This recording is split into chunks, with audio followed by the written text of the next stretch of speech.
एखादा पुढे बी गेला त्याच्या हाताने असतं का आता त्याच्या हाताने का मी म्हणजे तू संपला ना येड गांडीची आहे ते गेला पुढे तो आहे जे तुम्ही करा तुम्ही करत नाही तुम्ही गांडीत खाली घालता आमची आठवून देता काय तिकडे गेलो म्हणते घाल तुला माहिती बरं तिकडे मी गांड वाजून घेतली म्हणजे काम नाही केलं काय खातो रे ते पाटील राखून फुगीर जाण्याची पाटील म्हणलं की फुगीर कोणाला 150 कप चहा सांगत येत मरा फुगीर जाऊन घेण्या देण्याचं काम धामाचं वाटलं झालं इकडं पुरं वावर नाही राहिले लोकांनी नुसतं फुगायचं ती गाडीतच लाकूड घालते दिसकर त्याच्यापेक्षा ते म्हणजे नको बाबा यांच्या नादीत लागू नको आपलं गप्पा माझा पर्याय नाही दुसरं काही नाही त्याच्यावर मग एकडील नाही जायचं नाही मग असं होईल आपल्या दोघांचं गेम आज मी तुझ्याकडे भांडायला आलोच नाही. 7 सदस्य नाही का फॅक्टरी टाकली का पूर्व फायदा करायची 4 वर्षात 60% लोकसंख्या छगन भुजबळची झालीच कस काय नाही मी नाही ऐकत मी नाही कुठं पैशानी पदानी तुम्ही दाखवून द्यावा मी 1 रुपया घेतला उद्या सकाळी फाशी घेतो नाही घेतली ती 2 बापाच्या आवलं ते बॅग तुमची आई खरंच आमची आई इतके संस्कृती सोडले लोक आम्ही नाही तर ज्या दिवशी आमच्या आईला मारलं का बोलू नये आम्ही त्यांच्या आईला. पहिली गोष्ट तर अनेक दादा मनोज दादांबरोबर माझं वाक्य संभाषणामध्ये वाद झाले हे मी इथे मान्य करतो. परंतु एक गोष्ट ही देखील मान्य करतो की ज्या पद्धतीमध्ये मराठा समाजाच्या आरक्षणासाठी 1981 पासूनचा लढा जो सुरू झाला त्यामध्ये शेवटी आरक्षण जे मिळालं ते माझा भाऊ माझे बंधू समाजाचे आमचे नेते मनोजदादा जरांगे पाटील यांनी केलेल्या आंदोलनाला यश मिळालं आणि त्याच्यामुळे आरक्षणात समाजाला मिळालं यासाठी मी प्रथमतः दादांचं मनापासून अभिनंदन करतो स्वागत करतो. ज्या ज्या वेळेला माझे त्यांचे तात्विक मतभेद झाले त्यांनीही माझ्यावरती आगपकाड केली मीही केली असेल पण त्यावेळेला माझं तात्विक मत एकच होतं की राज्याचे सन्माननीय मुख्यमंत्री उपमुख्यमंत्री राहिले देवेंद्र फडणवीसांनी जे समाजासाठी केलं ते या 70 वर्षाच्या इतिहासात कुठल्याही मराठा समाजाच्या नेतृत्वाने केलं नाही. आणि मग कुठला तरी गैरसमजातून काही विषय निघाले असतील तर मी दादांना प्रत्येक वेळेला तीच विनंती केली की देवेंद्र फडणवीसांना पण कधीतरी तुम्ही समजून घेतलं पाहिजे आणि त्यांनी काय केलं हे तुम्ही समजलं पाहिजे. आणि मला वाटतं की काल परवाच्या त्यांच्या प्रेसमध्ये देखील त्यांनी खरोखरच देवेंद्रजींचं मनापासून अभिनंदन देखील केलं. एकनाथ शिंदे साहेब असतील त्यांनी देखील या समाजासाठी अनेक गोष्टी केल्या. आणि आता ज्या वेळेला दादांनी पुन्हा एकदा आंदोलनाची हे केलं पुकारलं त्यावेळेला मी मीडियाच्या माध्यमातून दादांना आव्हान केलं की दादा गरमीचा काळ आहे 30 मे मला वाटतं की चुकीची तारीख आहे पेरणीचा काळ आहे उन्हाळा आहे काही मुलांच्या शाळेच्या सुट्ट्या झाल्या तर समाजाची काही लोक गावाकडे मामाकडे गेली असतील तर आपण हे आंदोलन करू नये. आणि त्यावेळेला काही मी आकडेवारी देखील सरकारने काय केलं हे मी दादांसाठी घेऊन आलो. दादांना ते माहितीच असेल परंतु त्याच्यानंतर देखील गंगाधरजीकडनं मला काही गोष्टी आल्या की या 7-8 गोष्टी आतापर्यंत झाल्या नाहीत आणि त्या व्हायला पाहिजेत. आणि दादांनी मला आवाहन केलं की प्रसाद भाऊनी मला माझा भाऊ म्हटलं आहे समाजाचा एक कार्यकर्ता म्हटलं आहे. मी आज इथे कुठल्याही कॅपॅसिटीमध्ये आमदार म्हणून नेता म्हणून आलो नाही तर मी एक समाजाचा सर्वसामान्य घरातला मुंबईमध्ये परळसारख्या भागात वडील कामगार असलेला कार्यकर्ता आज पक्षामध्ये समाजामध्ये व्यवसायामध्ये प्रतिष्ठेमध्ये सामाजिक कार्यकर्त्यामध्ये स्वतःचं नाव कमवलेला एक कार्यकर्ता. मला एक अभिमान वाटला की मनोजदादांनी मला इथे आवाहन केलं की प्रसाद भाऊ जर माझ्याकडे इथे चर्चेला आले माझे प्रश्न समजून घेतले तर आम्ही देखील त्यांच्या खांद्यावर मान टाकायला तयार आहे. आणि मग एवढा मोठा माझा भाऊ जो समाजाचा आज दैवत झाला आहे त्या समाजाच्या दैवताने ज्या वेळेला मला आवाहन केलं आणि त्यांनी 23 तारीख मला दिली तर मी 22 तारखेलाच येणं पसंत केलं की कशाला दादाला 1 दिवसासाठी देखील थांबवायचं. खरं तर दादा मी कालच येणार होतो परंतु माझे काकू दोघेही फार सिरियस आहेत हॉस्पिटलमध्ये त्यामुळे मी काल त्यांच्याबरोबर हॉस्पिटलला थांबलो म्हणून काल येऊ शकलो नाही. म्हणून काल रात्री मी छत्रपती संभाजीनगरला आलो. आज तुम्ही जे मला आमंत्रण केलं त्या आमंत्रणाचा मान सन्मान करून मी आज तुमच्याकडे चर्चेला आलो. माझ्या मनामध्ये प्रसाद लाड म्हणून एक मराठा समाजाचा कार्यकर्ता म्हणून एक मराठा समाजामुळे मी आज जो आमदार झालो किंवा जे काय झालो आणि तुमच्या नेतृत्वामुळे आज या राज्यातील नव्हे तर देशातील समाजाला जो मान मिळाला एक तर तुमचा मला वैयक्तिक सत्कार देखील करायचा होता. तुमच्या मनामध्ये माझ्याबद्दल जर कुठला द्वेष असेल तर तो मला दूर करायचा होता. आणि समाजाच्या काही विषयामध्ये आंदोलन करत असताना काही विषय मांडले जातात काही विषयाची सरकारकडनं ग्वाही दिली जाते त्यामध्ये काही विषय अडून राहतात. ते अडलेले विषय काय आहेत आणि ते माझ्या माध्यमातून एक मुंबईमध्ये एक सामाजिक कार्य करत असताना नेतृत्व करत असताना सभागृहामध्ये नेतृत्व करत असताना माझ्या माध्यमातून आपल्याला अजून चांगली काय मदत होऊ शकते आपले विषय कसे मिटू शकतात आपल्या विषयामध्ये मी तुमच्या दूताची भूमिका करू शकतो का ह्या सर्व विषयाला घेऊन दादा आज मी तुमच्या आमंत्रणाला मान देऊन मी इथे तुमच्याकडे आलो आहे आणि तुमचा फार सन्मान करून पुन्हा एकदा सांगतो की प्रसाद लाड आज तुमचा लहान भाऊ म्हणून इथे आला आहे आणि तुमचा लहान भाऊ म्हणून सातत्याने तुमच्याबरोबर सातत्याने उभा राहील हा देखील शब्द मी तुम्हाला दिला आणि त्या शब्दावरती मी कायम आहे. गेल्या वेळेस मुंबई राजधानी पाटील यांनी आंदोलन केलं होतं त्यावेळेस सरकारनं त्यांच्या हैदराबाद गॅजेटचा विषय होता, अनेक मागण्या होत्या, त्या पूर्ण झाल्या नाहीत. त्यामुळे आंदोलन करावं लागतं. वेळोवेळी एकदा सगळ्या मागण्या मान्य होणार आहे. नाही, मला दादांबरोबर मी आपली मीडियाचं झाल्यानंतर खाजगीत देखील बसणार आहे. दादांच्या 7-8 मागण्या आहेत असं मला गंगाधरजी काळकुटे साहेबांनी सांगितलं. त्या 7-8 मागण्या मी दादांच्या समजून घेणार आहे. निश्चितपणे त्या मागण्या समजून घेतल्यानंतर उपसमिती असेल, सरकार असेल, राज्य सरकार असेल, या मागण्या का झाल्या नाहीत. बघा, प्रत्येक गोष्टीला कारण असतं.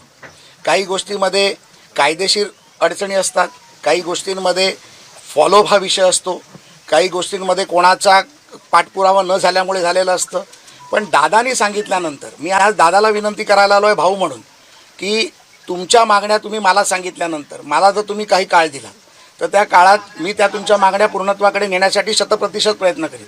मी माझा एक शब्द देखील सांगितला होता, या मागण्या पूर्ण नाही झाल्या तर मी माझ्या आमदारकीचा राजीनामा देईन आणि तो समाजासाठी देईन. कारण मी समाजाचा कार्यकर्ता आहे. पहिल्या जातीसाठी माती खायला मी तयार आहे. आज मराठा समाज हा देशामध्ये सगळ्यात मोठा समाज आहे. आज 7 कोटीपेक्षा जास्त लोक मराठा समाजाची इथे आहेत. लोक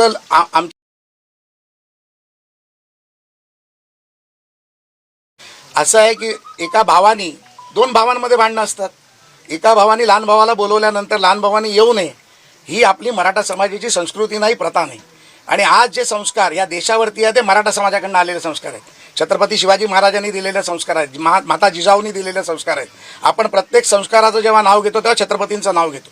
आणि या छत्रपतींचा मराठा, ज्या मराठाच्या संघर्षामध्ये मला जर दादांमुळे खारीचा वाटा उचलायची संधी मिळत असेल, त्यांनी अनेक आंदोलनं केली, अनेक उपोषणं केली. मी आता दादांना विचारत होतो त्यांच्या तब्येतीबद्दल. त्यांनी मला सांगितलं उपोषणामुळे त्यांची तब्येतही बिघडली. मला वाईट वाटतंय बोलताना, माझ्या डोळ्यात अश्रू येत आहेत की एक कार्यकर्ता स्वतःचा जीव जाईपर्यंत जर एवढा मोठा संघर्ष करू शकतो तर आमच्यासारखा कार्यकर्ता त्याच्यामागे का उभा राहू शकत नाही. आणि मग हे करत असताना त्यांचे जे प्रश्न आहेत ते प्रश्न सरकार दरबारी नेऊन कुठे अडले आहेत, न्यायिक प्रक्रियेत कुठे अडले आहेत, कोणाच्या दरबारी अडकले आहेत, ह्या सगळा विषय मी सरकार दरबारी निश्चितपणे नेणार. आणि दादाबरोबर त्याचा भाऊ म्हणून याच्यापुढे त्याच्या संघर्षात, त्याच्या कामात, त्याच्या कार्यात मी सातत्याने राहणार. आणि मी दादाला विनंती करायला आलो आहे. नेतृत्व येतात, समित्या येतील आणि तुम्हाला विनंती करतील, सर्व आहे. पण आज एक लहान भाऊ म्हणून तुमच्याकडे आला आणि तुम्हाला विनंती करायला आला आहे की आजच्या या उन्हाच्या काळात, पेरणीच्या काळात आपण हे आंदोलन मागे घ्यावं आणि मला तुम्ही एक संधी द्यावी. आणि ती संधी जी तुम्ही आणि मी आतमध्ये ठरवू, जो वेळ तुम्ही ठरवू तेवढ्या वेळेत मी वेळोवेळी तुम्हाला आता भेटत राहीन. मला देखील संभाजीनगरला यायचं, आपण त्यामुळे संधी द्याल. तुमच्या शेतातली ड्रॅगन फ्रूट खायला, सरपंचाच्या ड्रॅगन फ्रूट खायला मी येईन आणि आपण चर्चा करू. आणि मला वाटतं की आता हत्ती गेलाय शेपूट राहिले, हत्ती गेलाय शेपूट राहिले आणि दादाचं आंदोलन हे यशस्वीच झाले. आणि त्यामुळे पुढचं देखील जे काय त्यांच्या समाजाबद्दलच्या भावना, आदर, मागण्या आहेत त्या पूर्ण होतील याची मला खात्री आहे. सर, तुमच्या भेटीवरती लक्ष्मण हाके यांनी टीका केली की तुम्ही व्यावसायिक आहे, तुम्हाला समाजामधलं काय कळतंय म्हणून. एक मराठा समाजातला मुलगा ज्याचे वडील कामगार होते, 7,000 रुपये पगार होते, त्या एका मराठा समाजातल्या मुलांनी आज 1 लाख लोकांना नोकरी दिली. आणि 1 लाख लोकांना नोकरी देत असताना तो मराठा समाजाचा आहे का, ओबीसी समाजाचा आहे का, मुस्लिम समाजाचा आहे का, शीख समाजाचा आहे का, ईसाई समाजाचा, हे पाहिलं नाही. देशभरामध्ये 27 राज्यामध्ये काम माझी कंपनी करते. मी व्यावसायिक आहे ना, हा मला अभिमान आहे. मी राजकारण करून राजकारणावरती मी धंदा करत नाही, तर मी धंदा करून राजकारण करतो. अनेक लोकांना नोकऱ्या देतो, अनेक लोकांचा रोजगार करतो. 1 लाख लोक म्हणजे 6 लाख लोक आज मी केलेल्या व्यवसायामुळे आज त्यांचं घर चालतं, त्यांच्या मुलांचं शिक्षण चालतं. हा मला अभिमान आहे. आणि जर मनोज दादाचा लहान भाऊ जर एवढा मोठा झाला असेल, आज एक लिस्टेड कंपनी चालवत असेल, आर्थिकदृष्ट्या प्रबळ असेल, तो दादाच्या आव्हानाला, मागणीला मान करून इकडे येऊन त्यांच्याशी बोलत असेल, तर मला वाटतं मनोज दादा, हाके साहेबांचं मला नाव माहीत नाही, हाके साहेबांना यावरती कुठलंही पोटशुडोल होण्याचं कारण नाही. आम्ही समाजासाठी करतोय. मी मगाशी म्हटलं जातीसाठी माती खायला तयार आहे. मी समाजासाठी लढतोय. हाके साहेबांचा पण कुठला गैरसमज असेल, त्यांनी मला बोलवलं, त्यांचाही गैरसमज मी दूर करीन. पण माझ्या समाजाच्या संघर्षात, समाजाच्या आंदोलनात, समाजाच्या विषयात दादांबरोबर उभं राहून दादांचं जे मनामधलं जे दुःख आहे, किंबहुना त्यांचे जे विषय आहेत ते पूर्ण करण्यासाठी मी काम करीन. त्यामुळे हाके साहेबांनी देखील त्याचा गैरसमज करू नये, माझी त्यांना विनंती आहे. असं आता तुमच्यामध्ये चर्चा होईल त्यांच्या काही ज्या मागण्या आहेत त्या संदर्भात चर्चा होईल त्यानंतर तुम्ही मुख्यमंत्र्यांशी त्यांचा संवाद करून देणार आहे? नाही बघा, असं आहे, आज मी माझ्या वैयक्तिक कॅपॅसिटीमध्ये आलो. दादांशी मला वाटतं की अनेक वेळा संवाद मुख्यमंत्र्यांशी झालेले आहेत की माझ्या फोनमुळे काय दादांचा संवाद होणार आहे असं नाही. दादांनी फोन केला तर स्वतः देखील मुख्यमंत्री बोलू शकतात, एवढा मोठा दादा आहे. त्याच्यामुळे माझी आजची भूमिका तुम्ही समजून घ्या. जो सन्मान मला दादांनी दिला, आज त्या सन्मानामुळे या राज्यातल्या मराठा समाजाला प्रसाद लाडबद्दल पण एक छोटा आदर निर्माण झाला की मनोज दादानी प्रसाद दादाला बोलवलं. तर माझं देखील आज कर्तव्य आहे की माझ्या वैयक्तिक पातळीवरती मग मी कोणाशी बोलावा हा निर्णय मी घेईन. त्याच्यामध्ये मला मीडियानी पडायची गरज नाही. मी दादाशी चर्चा करीन. दादा मला जे 2-3 लोक संपर्कासाठी देतील त्यांच्याशी मी बोलीन आणि निश्चितपणे दादांचा सन्मान राहील आणि समाजाचं काम होईल यासाठी मी प्रयत्न करेन. तुम्हाला काही मराठा कार्यकर्त्यांनी धमकीभरी फोन देखील केलेले होते, त्यांना ताब्यात घेण्यात आलेले. धमकीभरे फोन हे अनेक महिने अनेक वर्षे येतात, परंतु त्या गोष्टीकडे फार काही मी लक्ष देत नाही. काल मी छत्रपती संभाजीनगरमध्ये आल्यानंतर मला अनेक फोन कॉल झाले. काही लोकांनी, मी ज्या हॉटेलमध्ये रामा इंटरनॅशनलमध्ये राहिलो होतो त्या हॉटेलमध्ये घुसण्याचा प्रयत्न केला. पोलिसांनी त्यांना ताब्यात घेतलं आहे. आत्ता मी एसपींशी बोलल्यानंतर मला लक्षात आलं की ते कार्यकर्ते देखील मराठा समाजाचे आहेत. त्या विषयावर देखील मी दादांशी बोलीन की ते कार्यकर्ते कोण आहेत, काय आहेत, मला माहीत नाही. पण त्यांनी अवाच्य भाषेत माझ्या आईवरनं मला शिव्या दिल्या, माझ्या आईला शिव्या दिल्या. अरे तू देखील मराठा समाजाचा कार्यकर्ता आहेस. तुझी आई माझी आई काय वेगळी आहे का? आम्ही जिजाऊला आई म्हणतो, मग माझी आई आणि तुझी आई वेगळी आहे. तू माझ्या आईला शिव्या देतो, तुला लाज वाटली पाहिजे. डोळ्यामध्ये पाणी येतं असं विचार करताना. मी त्याला शिव्या देऊ शकलो असतो. मी परळमध्ये राहण्याचा मोठा झालो. अनेक गोष्टी आम्ही पाहिल्या. शिव्या देणं फार सोपं असतं, पण ज्या वेळेला ते हृदयाला ठेचून जातं ना, ते दुःख सहन करणं फार कठीण असतं. आणि मी कशासाठी आलो इथे? मी समाजासाठी इथे आलो. 450-500 किलोमीटर लांब दादाच्या आव्हानावरती मी समाजासाठी इथे आलो. माझ्या मनामध्ये जर समाजाबद्दल आदर नसता, समाजाबद्दल प्रेम नसतं, तर मी प्रेसवरती बोललो असतो, त्यांनी समितीची चर्चा करावी. पण ज्या भावनेने माझ्या भावानी मला बोलवलं, ज्या भावनेने त्यांनी मला इथे बोलवलं, एक समाजाचं काहीतरी चांगलं होईल म्हणून तो बोलला, म्हणून मी इथे आलो. आणि मग त्यानंतर जर माझ्यावरती हल्ला करणार असाल, माझ्यावरती शाई फेकणार असाल, मला जर मारणार असाल, तर तुम्ही सांगा मी कुठे येऊ, मला मारा ना तुम्ही. मी समाजासाठी मरायला देखील तयार आहे. मी चुकीचं केलं असेल तर दादानी मला सांगावं तू चुकला म्हणून. मी दादाला सन्मान करतो. आज समाजाचा आमचा हिरो दादा आहे. दादानी मला सांगावं की मी चुकलो म्हणून. मी पोलिसांना देखील सांगितलं, जोपर्यंत दादांकडून मी येत नाही तोपर्यंत त्यांच्यावरती कुठली कारवाई करू नका. लाडसाहेब, एक प्रश्न असा आहे की गेल्या 2 वर्षांमध्ये मनोज जरांगे पाटलांना 8 वेळेस आमरण उपोषण करावं लागलं. प्रत्येक वेळेस त्यांना आश्वासन दिलं जातं. 2 वेळेस त्यांना मुंबई वारी करावी लागली. आता परत 11व्या वेळेस तुम्ही आलात. यावेळेस तरी काही तोडगा निघेल का, की पुन्हा आश्वासनच? हे बघा, भगवद्गीतेमध्ये एक गोष्ट सांगितली, कोणीतरी संदेश घेऊन जायचा असतो. आता संदेश घेऊन जाणारा माणूस जर युद्ध पेटवणार असेल तर तो संदेश योग्य नाही. मी युद्ध पेटवायला नाही आलोय, तर मी तो भगवद्गीतेतला सार घेऊन आलोय. मला माझ्या समाजाला पुढे घेऊन जायचं आहे. माझ्या समाजाच्या भावनेबरोबर एकत्र जायचं आहे. मला समाजाचे अडलेले विषय पूर्ण करायचे आहेत. आणि मला खात्री आहे ज्या पद्धतीमध्ये माझी काम करण्याची शैली किंवा पद्धत आहे, दादांबरोबर दादांचा आशीर्वाद माझ्या डोक्यावर राहिला तर निश्चितपणे दादांचे विषय तडीस जातील. दादांचे नाही, समाजाचे विषय, ज्या समाजासाठी दादा लढतोय. त्यामुळे ते समाज आणि दादा वेगळा नाही, परंतु ते विषय तडीस जातील त्याचा मी प्रयत्न करणार आहे. आणि बाकी सगळं जे काय आहे ते मी दादांवर सोडतो. सर, आताच तुम्ही म्हटले की जरांगे पाटील यांच्यासोबत चर्चा करून आम्ही आज चर्चा करून हे प्रश्न सोडणार आहोत. मात्र मुख्यमंत्र्यांशी चर्चा करण्याचा हा तुमचा वैयक्तिक प्रश्न असल्याचं तुम्ही म्हणले. मात्र आजपर्यंतच्या आंदोलनात मनोज जरांगे पाटील यांनी माध्यमांसमोरच जे काय ते चर्चा केलेलं आहे. नाही, ती इथंच करणार, तेच नका टेन्शन. ते तुमचे आम्ही दोघे भाऊ. तुम्ही बिलकुल चिंता करू नका, काही भांडणं लावू नका आमच्यामध्ये. मी दादांसाठी अनेक पेपर पण घेऊन आलो की सारथीमध्ये काय झालं, राजश्री शाहू महाराज शिष्यवृत्तीमध्ये काय झालं, मराठा समाजांच्या हॉस्टेलची परिस्थिती काय आहे, अण्णासाहेब पाटील आर्थिक विकास महामंडळातून किती पैसे दिले. आता काल 150 कोटी रुपयाचा निधी दादा त्याला दिला गेला अण्णासाहेब पाटील आर्थिक विकास महामंडळा बँकेची कर्ज परतफेडीसाठी. त्याच्यावर पण लोकांनी टीका केली की प्रसाद लाड जाणार म्हणून निधी दिला गेला. प्रत्येक गोष्टीच्या 3 महिन्याचा कालावधी असतो. 3 महिन्यांनी तो निधी वितरित केला जातो. पण ह्याचं कोणीतरी स्वागत केलं पाहिजे ना. 150 कोटी रुपये समाजाच्या जी मुलं रोजगार करायला मागतायत त्यांचा व्याजाचा परतावा गेला, याचं कोणीतरी पण अभिनंदन केलं पाहिजे. राज्य सरकारचं करा, मुख्यमंत्र्यांचं करा, अर्थमंत्र्यांचं करा, उपमुख्यमंत्र्यांचं करा. त्याच्यामुळे अनेक गोष्टी ज्या समाजासाठी केल्या गेल्या, दादांच्या आणि अनेक काही गोष्टी माझ्या कानावर आल्या, मला माहीत नाही ते दादा सांगतील.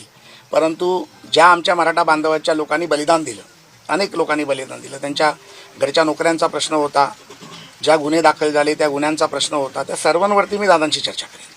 पण तुम्ही या ठिकाणी आलात, मुख्यमंत्र्यांशी तुमची काही चर्चा झाली का? नाही, मी आज आलो, मी परत तुम्हाला सांगतो, मी माझ्या वैयक्तिक कॅपॅसिटीमध्ये इथे आलो, प्रसाद लाड म्हणून आलो, मनोज दादाचा भाऊ म्हणून आलो, समाजाचा कार्यकर्ता म्हणून आलो, मराठा समाजाचा सन्मान मान आहे म्हणून मी इथे आलो. मी जे आहे ते मराठा आहे म्हणून आलो.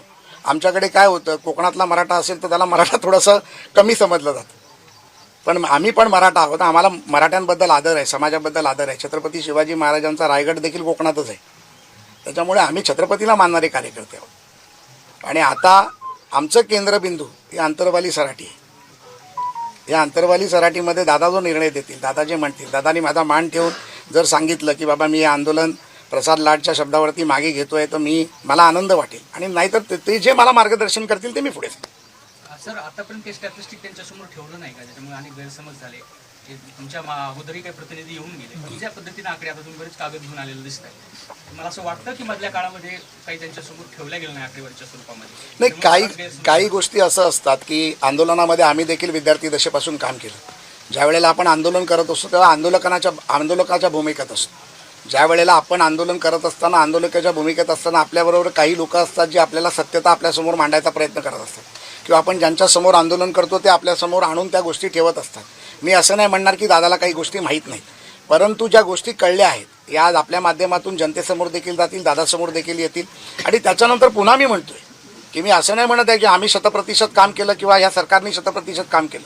जे काही उणीवा बाकी राहिल्या असते त्यात सभागृहात अजून माझ्याकडे 2 वर्ष आहेत, मी सभागृहात मांडू शकेन. आम्ही सभागृहात छातीत ताणून मराठा आरक्षण पूर्ण करण्याचा प्रयत्न केला. मराठा आरक्षणावरची आमची भाषणं आहे का, आम्ही सभागृहात दादाचा सन्मान केला आहे. त्याच्यामुळे जे काही उणीवा राहतील त्या पूर्ण आम्ही करू. आजपर्यंत अनेक शिष्टमंडळ आली, पण मात्र तोडगा काही निघाला नाही. आता वाटतंय तुम्हाला तोडगा निघेल? मी तुम्हाला सांगितलं ना, जो व्यक्ती चांगल्या भावनेतून आणि विषय संपावा या भावनेतून येतो, ही आग धुसमसत न ठेवता ती आग विझली पाहिजे आणि त्यातून समाजाचं भलं झालं पाहिजे. आणि ज्या भावनेतून आज दादाला भेटल्यानंतर त्याच्या तब्येतीची विचारपूस केल्यानंतर मला जे वाटतं की मला असं वाटतं की दादानी याच्यापुढे उपोषण करू नये, ही माझी भाऊ म्हणून त्यांना विनंती राहील आणि माझी त्यांना मागणी राहील. त्यामुळे यापुढे त्यांना आंदोलन करावं लागणार नाही या भावनेतून मी काम करणार आहे. बस.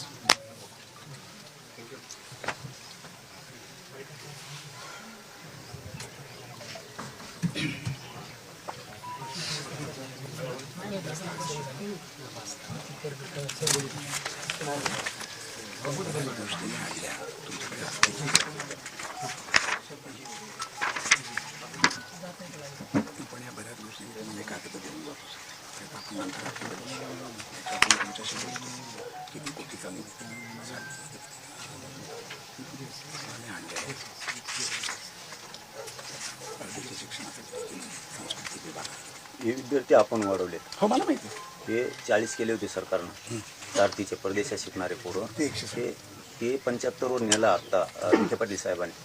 ते बी इतकं भांडावं लागलं त्यावेळेस नेले, सरकारनंच दिले 75 विद्यार्थी. कमी पण त्यांनीच केले सारथीमधले. आता ते परदेशात गेले होते. बघा बरं का, आपले याच्यावरती मंथन होणं लय गरजेचं होतं. यांना खूप लाखो रुपये परदेशात खर्च आहे. सारथीच्या जोरावरती, सरकारच्या जोरावरती विद्यार्थी परदेशात शिकायला गेले, परंतु सरकारनं अचानक ते 40 पोरावरती आणलं. वरच्या पोरांनी काय करायचं? तर इकडं आईवडील वावर विकून सुद्धा तेवढे पैसे नाही भरू शकत.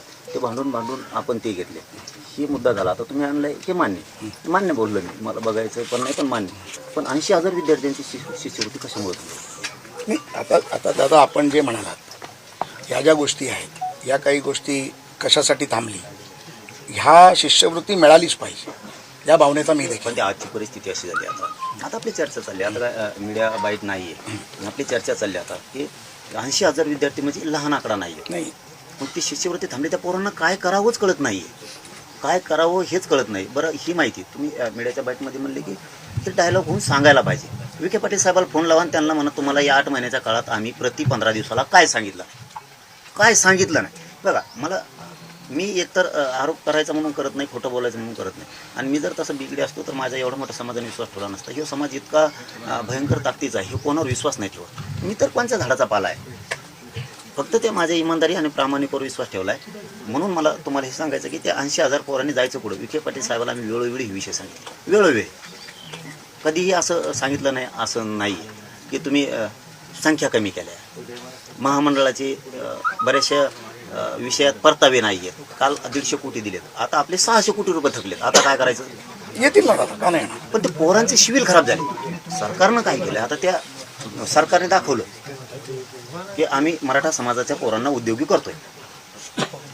मग तुम्ही उद्योगी करायला निघालात, पण ते कर्जबाजारी झाले. काय हे भांडायचं नाही का तुम्हाला? जे हे बघा, तुम्हाला काय वाटतं की मी मुख्यमंत्र्यांना बोलतोय, आपण मूळ विषयावरच येऊ. हे कागद उगदा तुमटे आणले तुम्ही हे दाखायला मला. नाही खरं ते सांगतो बघा. हे आता विषय घालायचं काम आहे याच्यात. काय तुमचं सगळ्यात खरं म्हणणं ते आहे की मुख्यमंत्र्यावर बोलतात म्हणून तुम्हाला वाटतं. मी भांडतोय तुमच्या समाजाच्या लेकरासाठी, माझ्या समाजाच्या लेकरासाठी. मुख्यमंत्री ही व्यक्ती आमच्यासाठी शत्रू नाहीये, दुश्मन नाही. असती तर ह्याच मराठ्याने निवडून दिलं नसतं. एकदा फक्त मुख्यमंत्र्यांना म्हणा मराठ्याने तुम्हाला मतदान केलं नाही, एकदा मा. नाही त्याच्याबद्दल काही दुमत नाही, हे भांडणच तुमच्याशी आता आमचं. हे आता भांडणच तुमच्याशी आमचं. तुमचं जे म्हणणं आहे ना, हे बघा, मी त्यांना इथून पाठीमागे तुम्ही मीडियाच्या बाहेर काढून बघा, कारण हे मला बोलावं लागणार आहे. हे मला तुमच्यापाशी बोलावं लागणार आहे. तुम्ही म्हणजेच मुख्यमंत्री आहेत थोडक्यात असं म्हणतात लोक. आता मला माहिती नाही इथून पुढे अनुभव येईन उद्या सकाळपासून. आज तुम्ही इथून गेल्यावर काय खरं आहे नाही. म्हणजे आता इथून गेल्यावर थोडं लक्षात येईल आता आमच्या सुद्धा की काय समाजाला आपल्या मिळालं. हे बघा, तुमची आई खरंच आमची आई. इतके संस्कृती सोडलेले लोक आम्ही नाही. ज्या दिवशी आमच्या आईला मारलं, का बोलू नये आम्ही त्यांच्या आईवर? त्या रक्ताच्या थारोळ्यात पडलेल्या आईला उचलायला पोलीस कदर करत नव्हतं. तुमचीच आई आहे. मित्र उपोषणात होतो. हे बघा, उपोषणात कोणाकडून पण कसे पण शब्द जाते. उपोषणाच्या बाहेरचे शब्द दाखवा मला.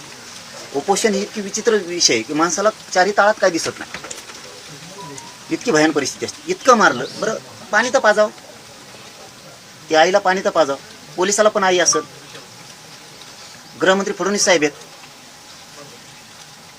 बंदुकी छातीवर पाय देऊन बंदुकीच्या दस्तेने मारलं. सहन करून दाखवा फक्त मला तुम्ही. माझं फक्त एवढंच म्हणणं आहे, तुम्ही फक्त सहन करून दाखवा. आज तुम्ही मराठ्यांच्या भूमिकेत आहे फक्त. तुम्ही फक्त सहन करून दाखवा. आईच्या छातीवर पाय देणार, तिला मारलं, तिला गोळ्या घालणं, नाकं तुटून गेले, कानं तुटून गेले म्हणतो मी तुम्हाला. आणि मुख्यमंत्री म्हणते पोलिसालाच मारलं माझ्या लोकांनी. माझे पोलीस आहे, जनता तुमची नाही म्हणून ते बोललं गेलेलं आहे. कोणाची भावना होणार नाही. आता तुमच्या मंडळी आमच्यात ताई आहेत. आत्ता फोन येतो तुम्हाला, त्यांना कोणतरी मारलंय म्हणून. तुम्ही अंतरावलीत बसून दाखवा मला. आणि आम्ही खानदानी जातवान मराठा असतो तर आम्ही ते सहन करून दाखवा तुमच्या ताईला मारलेलं. मुख्यमंत्री म्हणते ते मयात पोलिसाला आणलं. मय पोलीस तुमचे पोलीस आहेत का? फक्त त्या दिवसापासून त्यांच्याविषयीचं मन आमचं बदल नसतं. आधी आम्ही म्हणत होतो 70-75 वर्षाची सत्ता ढासळायची ताकद कोणात नव्हती. खमक्या लागलं येड्या गांडीचा माणूस येऊ. म्हणजे ही खेड्यातली भाषा आहे, शिया नाही यात. अरे तुला बोलणं सुद्धा प्रेमानं सुद्धा बोललं जातं एखाद्या वेळेस. ते प्रेमाचं पण असतं. खमक्या माणूस लागला हो, यांना वस्तातच कोणी भेटत नव्हतं, यांना लय चुरून खाल्लं आतापर्यंत. आधीचे बाईट आहेत का नाही ते पण बघा. हे काय की का बदललो आम्ही? अरे आमची आई मारली. अहो 7 वर्षाच्या पोरीच्या पायातून गोळी गेली भाऊ. गोळी इकडून गेली, इकडून निघाली. पाय साडला तोडायचा होता तिचा पाय. दाखवा. तुमची लेख नाही का ती? तुमची लेख नाही का ती? तिने काय पाप केलं? तसं माझ्या लेकरांनी काय पाप केलं? आम्ही काय वाईट करतो? आम्ही उपोषणाला अंतरवलीत बसलो होतो. काय पाप केला आम्ही? कुठं कुणाला दगड मारले, कुणाला शिव्या दिल्या? अगोदर म्हणतो मी. बसलो आम्ही शांत लोकशाही मार्गानं. मला जर धिंगाणाच करायचा आहे. 6 कोटीपैकी 4.5 कोटी मराठी ऐकतेत. कोणाला काय म्हणायचं तर म्हणू द्या. एका बाजूने चालतात ते दाखवतात काय दाखवायचं. मी काही पण धिंगाणा करू शकलो असतो. नास का असतो तर काही पण धिंगाणा केला असतो. मी एक धिंगाणा नाही होऊ दिला. एक आपल्याला त्यांनी मिळणार नाही पोरं. आपल्याला शांततेने मिळू शकतं हे मी प्रत्येक पोरांना सांगतो. प्रत्येक इतकं मारलो, इतक्या गोळ्या मारत होते, पत्र्यातून गोळ्यावर जात होते. का अन्याय केला आमच्यावर? आम्ही काय वाईट बोललो त्या दिवशी मुख्यमंत्र्याला, उपमुख्यमंत्र्याला, गृहमंत्र्यांना? त्यावेळेस फडणवीस साहेब गृहमंत्री. एक आंदोलन करते, शांततेत करू दे. आता काय करतो? ऐकत नाही. मी नाही ऐकत. मी नाही फुटत पैशानी पदानी.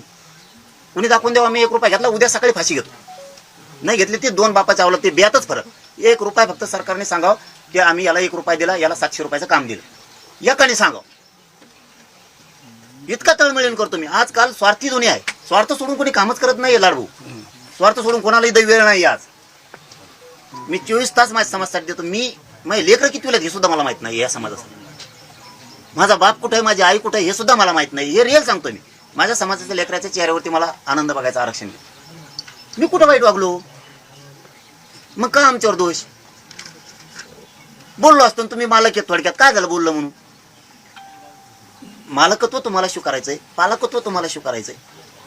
समजा ठेवा ना उचित बोललेलीच, काय फरक पडला?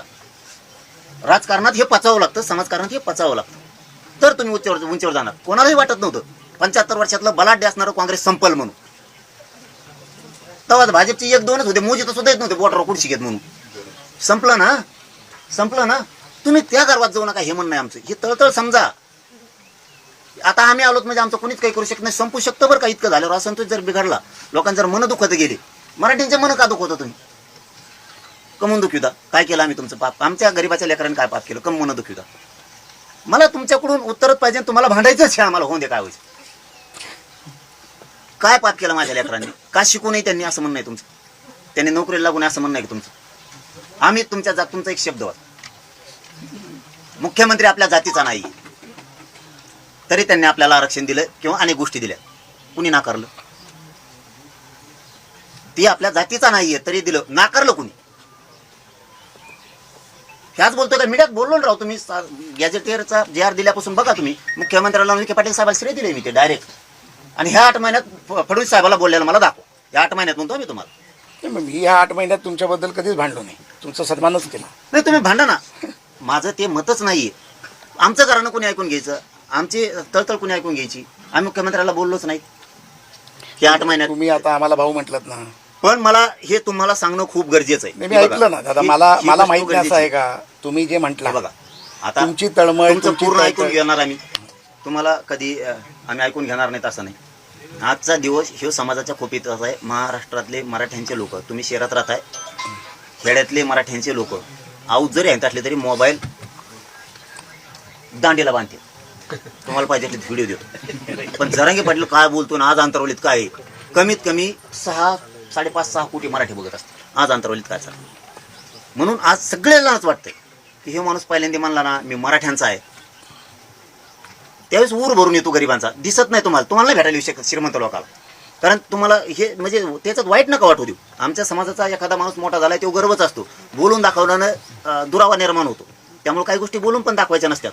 ही अभिमानात असतो. पण तुमच्यापर्यंत श्रीमंत सांगायला येत नाही. कुजबुज हे आम्ही ऐकतो खेड्यातली. आम्ही लोकांना वाटतं आता हे माणूस काहीतरी करत. आता तुम्ही म्हणलात मुख्यमंत्री साहेब आपल्या जातीचं नसून आरक्षण दिलं, पण तुम्ही हे पण विसरले ना की आपल्या जातीचं नसून मराठ्यांनी निवडून दिलं. हे आता आमच्या जातीचं नाही, शेजारी बसलेलं दिलं नाही निवडून मराठ्यांनी. म्हणजे तुम्ही आमच्यात ना द्वेष भावनेनं बघू ना. ते आमच्या जातीचे नाहीत तरी आरक्षण दिलं, पण ते आमच्या जातीचे नाहीत मराठ्यांनी निवडून पण दिलं राव. हे तुम्ही विसरायला चालला. ते तुम्ही आम्हाला एक बाजूनं कोपऱ्यात लोटायला आणि एका बाजूनं माया पण करायला. आमचं म्हणणं आहे नको. आमच्या लेकरांनी काय पाप केलं मला सांगा. 83 क्रमांकाला आमची मागणी होती. आता आपण मूळ विषयाकडे येतो. आमची मागणी होती सरसकट मराठ्यांना कुणबी प्रमाणपत्र द्यायचे. कमून नाही दिले. ओबीसीच्या यादीत 83 क्रमांकाला कुणबी आणि मराठा 1 जून 2004चा JR कमून रद्द केला. मला प्रश्न पाहिजेत, उत्तर पाहिजेत आणि याच्यातून तुमच्याकडून आम्हाला मंजुऱ्या पाहिजे. पहिल्यांदा मी एक असा माणूस आहे की मी मंत्र्यांशी बोलतो किंवा त्या शिष्टमंडळाशी बोलतो. आज आम्ही तुम्हाला ग्रामपंचायत सदस्य बी नाही आहेत असं समजून तुम्हाला ह्या मागण्या मंजुरीकडे देतो. असं काही नाही आमच्या मनात पाप. मंत्री असला तरच बोलायचं आणि एखादा आमदार आहे त्याची किती ताकद आहे या भ्रमात आम्ही पण नाही जगत. 83 क्रमांकाला कुणबी आणि मराठा 2004ला JR काढलाय. का बरं? मराठा म्हणून रद्द केला. आमच्या मराठ्यावर अन्याय करायचा का? आम्ही ज्या दिवशी ओबीसीला आरक्षण द्यायचं, मराठ्यांचा एक मोर्चा दाखवा ओबीसीना आरक्षण देण्यात येऊ नये. काय चुकीचं बांधतो फडणवीस साहेबांनी? काय चुकीचं बांधतोय? हा, आम्ही जर त्याच्यात नसूत देऊ नका. 83 क्रमांकाला मराठा आणि कुणबी 1 कमून आरक्षण नाही आम्हाला. ज्याला घ्यायचं ती घेतील. ज्याला 96 कुळी राहायचं, ज्याला 92 कुळी राहायचं, ज्याला पाटील राहायचं, ज्याला वरचा पाटील खालचा पाटील, वाड्यातला राय, गडीवरचा राय, तुला जिकडे राहाय तिकडे राहाय, ज्याला घ्यायचं ते घ्या, नाही तिकडेच मारा ना. ज्याला घ्यायचं ती घेतील. बंधन आहे का? 2004चा JR होता. हे माहिती तुम्हाला आहे का नाही मला माहित नाही. पण माझं म्हणणं आहे मराठा आणि कुणबी 1 राज्यातला सरसकट मागणी होती, नाही दिली सरकार. मग आम्ही गॅजेटवर आणू. ओबीसीला कोणत्या निकषावर आरक्षण दिलंय भाऊ? 89-90 मंडळ गठीत केला गेला. मंडळाला 3 कामं सांगितली. तुम्हाला माहित असलं तर मला इथंच उत्तर द्या, नसलं तर नंतर द्या. मंडळाला 3 कामं सांगितले. ज्या जाती ओबीसी आरक्षणात घालायच्या त्या जातीची यादी तयार करा. हे कथन मला डबल नाविलाजानं तुमच्याकडे करायची वेळ आली, कारण कुठेतरी तुमच्यापेक्षा आशा पल्लवी झाल्यात म्हणून. नाही तर मला इतका वेळ पण नाही सांगायला, कारण सरकारच्या पाठ झालंय मराठ्यांचं खरं आहे म्हणून, पण द्यायचं नाहीये. मंडळाला सांगितलं ओबीसीची यादी तयार करा. ओबीसीचे मागचे कोणी बडबड बंद करा, नाही नीट खाली व्हायचे.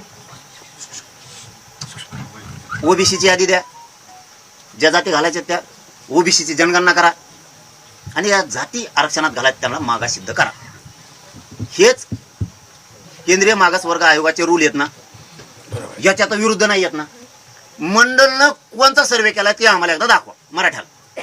तरी आमचा विरोध नव्हता, तुम्ही आम्हाला करायला लागलेत म्हणून ह्या गोष्टी पाहिजेत आता आम्हाला. तुम्हाला जर आमच्या लेकराचं वाटोळ करायचं असेल, आम्हाला तुमच्या करायचं नाही, पण तुम्हाला दमत निघत नसेल तर त्याला आमचा नाविलाज. मंडळनं ना जनगणना केली, ना मंडळनं मागास सिद्ध कोणची जात केली, ना मंडळनं ओबीसीची यादी दिली. साल मागं पुढे होईल 1952च्या आसपास किंवा त्यानंतर राजश्री शाहू महाराजांनी भास्करराव जाधव साहेबांना आंतरराष्ट्रीय परिषदेला पाठवलं, आणि त्या परिषदेत ओबीसीची यादी डिक्लेअर करायची होती. भास्करराव जाधव साहेबांनी तिथं ते ओबीसीची यादी 180 जणांची यादी रिजेक्ट झालेली सगळ्यांनी मान्यता दिली त्या परिषदेत. या मंडळानं ती यादी उचलली आहे, तीच घेतली. जनगणना करायची, इंग्रजांनी 1931ला जनगणना केली, ती यादी उचलली. मागास सिद्ध नाही, फिगास सिद्ध नाही, काही नाही. अहवाल बनवला आणि व्हीपी सरकार पुढे ठेवला, झालं ओबीसीला आरक्षण सर. अरे वा, म्हणजे तुमचं कसं पण चालतं. झालं ओबीसीला आरक्षण चालू झालं, आम्हाला आनंद आहे. ओके, करा तुमच्या लेकराचं कल्याण. मराठा जातीवादी नाही, कोणाच्या लेकराबाळाचं वाटोळ व्हायची अशी अवलाद ह्या मराठ्याचं रक्त मी सळेलच नाही. हो दे तुमचं कल्याण. पण तुम्हाला आरक्षण दिलं किती याच्यावर विवाद. मंडळ आरक्षण किती दिलं तुम्हाला? 89-90ला 14%. म्हणजे ओबीसीची लोकसंख्या किती? केंद्रीय मागासवर्ग आयोग सांगतो SC ST ना 100% आरक्षण द्यायचं, आणि ओबीसीना द्यायचं असेल तर लोकसंख्येच्या 50% द्यायचं. 14% आरक्षण दिलं म्हणल्यावर मंडळनं ओबीसीची लोकसंख्या किती दाखवली तर 28%. बरोबर ना? त्यांच्यावरच बोलतो मी, माझं बोलतच नाहीये. आमच्या याला काढी लागू द्या पार, त्यांच्याच याच्यावर बोलतोय. 14% आरक्षण दिलं म्हणजे लोकसंख्या 28% झाली. 4 वर्षानं 1994ला जी ओबीसीला आरक्षण होतं 14%, ते आरक्षण 4 वर्षात गेलं 30%. म्हणजे लोकसंख्या किती झाली? 60%. 14 वरची 60% 4 वर्षात. समजा मी इथं आता वितारला रहिवासी आणि सरपंच तुम्ही, मी तुमच्या ग्रामपंचायतला येऊन नोंद केली, माझे 16 लोक आहेत किंवा माझे 4 लोक आहेत, व नोंद करा. तुम्ही तुमच्या ग्रामसेवकांना तलाठी कोण असते यांनी माझी 4 जणांची नोंद लावली. सरपंच तुम्हीच आहेत, ग्रामसेवक बी तेवचे, सरपंच तेवचे. पुन्हा 4 वर्ष उठलो मी तुमच्याकडे आलो. तुम्हाला सांगितलं भाऊ मग 4 लोकांची नोंद केली होती तुम्ही, 4च वर्षांनी आलो तुमच्याकडं. मग जरा 60 लोकांची सदस्याची यादी का, 7 सदस्य नाही का फॅक्टरी टाकली का पोरं फायदा करायची? 4 वर्षात 60% लोकसंख्या छगन भुजबळची झालीच कस काय? ओबीसीची 60% लोकसंख्या कशी झाली याचं उत्तर आम्हाला द्या. हे कोणाला मान्य आहे का? 4 वर्षात 60% लोकसंख्या झाली यांची डायरेक्ट 30% आरक्षण हाणलं मराठ्याचं आरक्षण तुम्ही. तरी चुकीचे आम्हीच द्या ना 4. जर आता भाऊ तुम्ही विचार करायचा, लाड भाऊ हे लय शिरेशिरचे आहेत, तुम्हाला ते वाईट दिसतं. आमची तळमळ आमच्या गरिबांच्या लेकराच्या वेदनेशी त्यांच्या पायाशी ठेवली आम्ही वेदना. तुमची 90 ते 94 4 वर्षाच्या काळात जर 60% लोकसंख्या होती, तर 94 ते 2026 पर्यंत मग तो 750 झाले असते टक्के. आता ओबीसी लोकांची संख्या 60% ना. 94ला 4 वर्षांनी 2026 पर्यंत जरा टप्पे पाडा ना. प्रति 4 वर्षाला यांची 30% लोकसंख्या वाढते आणि आमची कमी होती. आमच्या राणे साहेबांनी, मी त्यांना राणे दादा म्हणतो, मी त्यांना बोलत नाही, त्यांनी पोट्टे सोडित नाही मी, पण दादांना मानतो मी पहिल्यापासून आज नाही. त्यांनी आम्हाला 16% आरक्षण दिलं. म्हणजे झालं किती? 32% आमची लोकसंख्या, 34% आमची लोकसंख्या. गायकवाड आयोगाने दिलं 12-13% नोकरीत आणि शिक्षणात, 13%वर आलो. म्हणजे आमची 16वरची लोकसंख्या 13वर आली. आता सुक्रिया समितीने दिलं आता 10% एसीबीसी, 20%वर आलो. आमचे पोरं व्हायनात का काय? आम्हाला काय अडचण आहे बाबा? काय मिळेल नेमका? फॅक्टरी बंद पाड्या काय आमच्या? तुमचे तर होत वाढायला लागले खपा खपा. काय हे बघा, हे साधा विषय नाहीये. नाही, साधा विषय नाही. आम्हाला खूप येड्यात काढलं गेलं आणि आम्हीच ऐकून घेतोय प्रत्येक वेळेस परत. आणि त्यांनी ऐकून नाही घ्यायचं, त्यांनी भेव दाखायचं. ओबीसी तुमच्या विरोधात जाणार. मराठा एक नव्हता ना तेव्हा सरकारला बी वाटायचं ओबीसी विरोधात जाईल. मराठी सर पळत आहेत कुत्र्यासारखे दारात बांधले तुम्ही. आता मराठ्या ध्यानात पाडायचं असतं. आता ओबीसीच भेव पाडायचं, आता मराठ्याच भेव पाडायचं. आता पडित असतो आम्ही. हे खोटं नाही सांगत तुम्हाला मी. तुम्ही आमचं वाटलं करू नका. कवा सत्ता काय तुम्ही राहा, मजा करा ना, तिकडच राहणार. आम्हाला काय करायचं राजकारणाचं?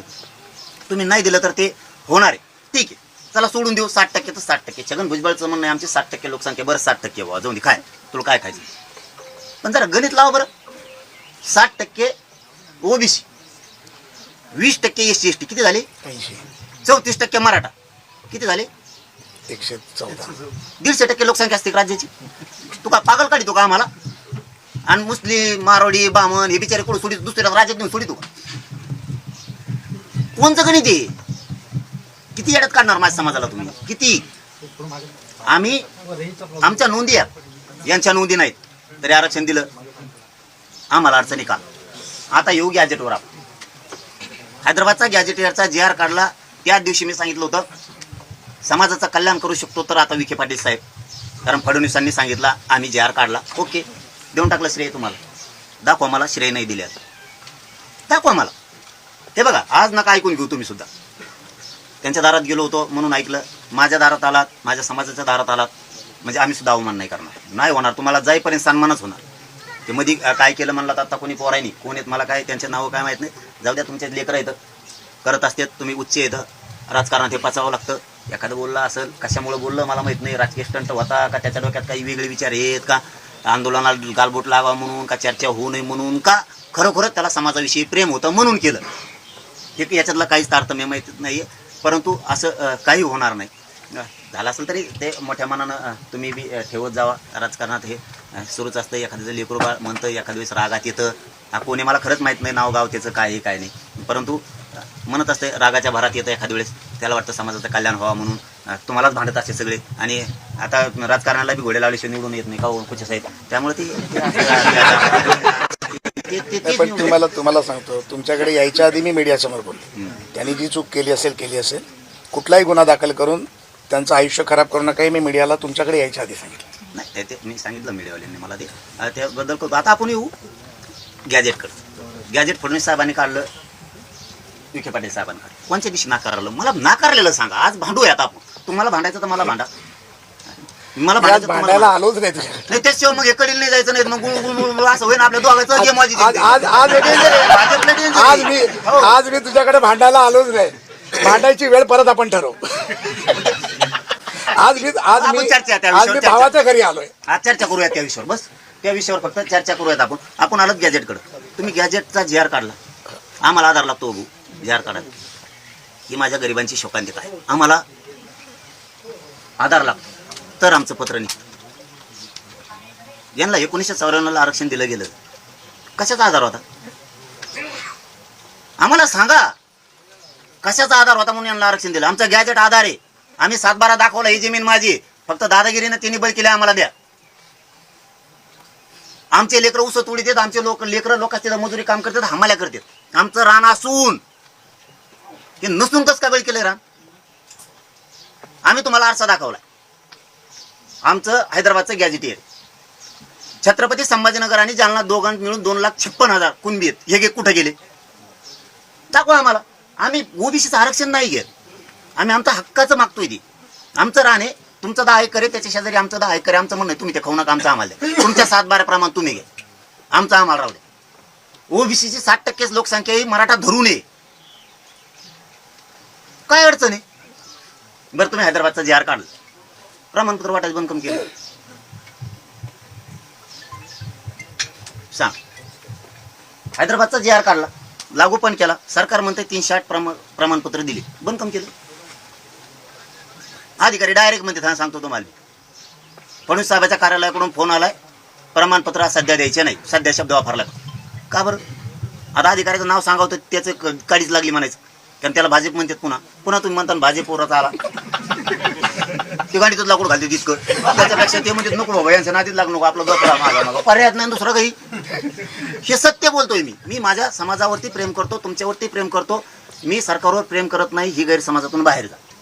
तुम्ही माझ्या समाजाला द्या. 8 महिने झाले शांत झालो, मी नुसतं समाजाला गॅजेट दिलं तर गप्प बसलो, दिलं. तुम्ही नाही दिला. तुमचा एक दुसरा शब्द होता, तुम्ही नारायण राणे साहेबाला भांडले का, तुम्ही अशोक चव्हाणांना भांडले का, तुम्ही शरद पवारांना भांडले का, फडणवीस साहेबांना का भांडता? त्यांनी काय दिलं कम नाही विचारलं त्यांना, ते दिले म्हणूनच लोकांना पाळलं त्यांना. त्यांना तर चहा सांगा. दिलं नाही म्हणूनच लोकांनी पाडलं, तुम्हाला आणलं ना. आता मग तुम्हाला भांडवतं, त्यांना भांडून काय करायचं? आलो ना मी भांडण करायला तुझ्याशी. हा पण हे सांगायला तुम्हाला मी, तुम्ही जे प्रश्न होते त्या प्रश्न होते. आता गॅजेट तुम्ही दिलं, त्याचे सगळे प्रमाणपत्र बंद केले. बरं गॅजेट असून अडचण काय? सगळ्या 1,23,000 बीडला आहेत, कुणबी कुठं गेले? आकडा थोडाफार कमी जास्त होईल हजारात. जवळपास 1,55,000 जालन्यात आहेत, कुणबी कुठे गेले? 1,77,000 नांदेड जिल्ह्यात आहेत, कुठे गेले कुणबी? ते गॅजेटमध्ये आहेत. लातूरमध्ये आहेत, हिंगोलीत आहेत, परभणीत आहेत, धाराशिवमध्ये आहेत. हे गेले कुठं? मग जर आमचं गॅजेट येतो द्या ना तुम्ही. राहू दे का बघा. रद्द केलं? का थांबविलं? नाही मी दादा आपल्याला तेच सांगायला आलो. ह्या गोष्टी छोट्या नाहीत, पण हा कुठेतरी गॅप आहे. मी आज तुझ्याकडे का आलो, भाऊ म्हणून का आलो, तुझं ऐकायला का आलो, की ह्या कुठेतरी गोष्टी कुठे थांबल्या आहेत. ह्या का थांबल्या आहेत? ह्या समितीकडे असेल, कोणाकडे असेल, आपल्याला बोललं पाहिजे. म्हणून मी म्हटलं ना, माझं गंगाधरशी बोलणं झाल्यानंतर गंगाधरचं म्हणणं होतं 7-8 विषय दादांच्या मनामध्ये फार आहेत जे तुम्हाला चर्चा करावे लागतील. तर मी म्हटलं मी येऊनच वैयक्तिक बोलतो, तुम्ही मला मेसेज करणार, मी तुमच्याशी फोनवर बोलणार, असं व्हायला नको. आता जे तुम्ही मला म्हणालात, हैदराबाद गॅजेटबद्दल बोलला, औंध गॅजेटबद्दलचा एक विषय असू शकतो, मुलांच्या नोकरीचा प्रश्न असू शकतो, गुन्हे मागे घेण्याचा प्रश्न असू शकतो. आपण घ्या नाही, आपण ना या विषयातून बाजूला जाऊ शकत नाही. तुम्ही जर मोठ्या मनानं जी आर काढला, तुम्ही जर मोठ्या मनानं ओबीसी आरक्षणात काही जाती घातल्या, आम्ही कोणी विरोध केला नाही. आता आमचं आंदोलन सुरू असताना सुद्धा 1 वर्षापूर्वी 26 जाती आरक्षणात घातला.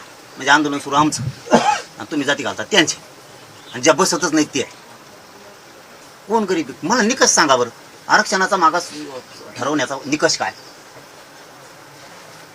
तुम्ही ज्या ओबीसी समाजाला आरक्षण दिलं, निकष काय लावला मागास सिद्ध होण्याचा? गरीब आहे म्हणून लावलाय का? ती जर लावला असेल तर तुम्हाला मग गरीब मराठी दाखवतो.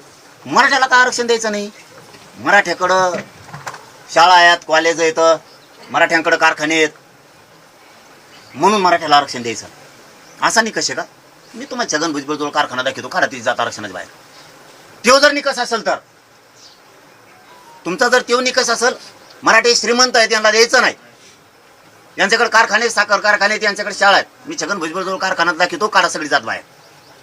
तो तुमचा निकष असेल. तुम्हाला जर वाटत असेल मराठ्यांजवळ पेट्रोल पंप आहे म्हणून यांना आरक्षण नाही, मी तुम्हाला परळेवाल्याकडे पेट्रोल पंप दाखवतो, काढा सगळी जात बाहेर, चालन का? काय निकष आहे तुमचा आरक्षणाचा मला सांगा. तुम्हाला काय वाटतं हेच आम्हाला कळायला तयार नाही. व्यवसायावर जर आधारित तुम्ही आरक्षण दिले, असं जर केंद्रीय मागासवर्ग आयोगाचा नियम असेल, निकष असेल, व्यवसायावर आधारित आपण त्यांना आरक्षण दिलेत, मग त्यांना मागास सिद्ध केले.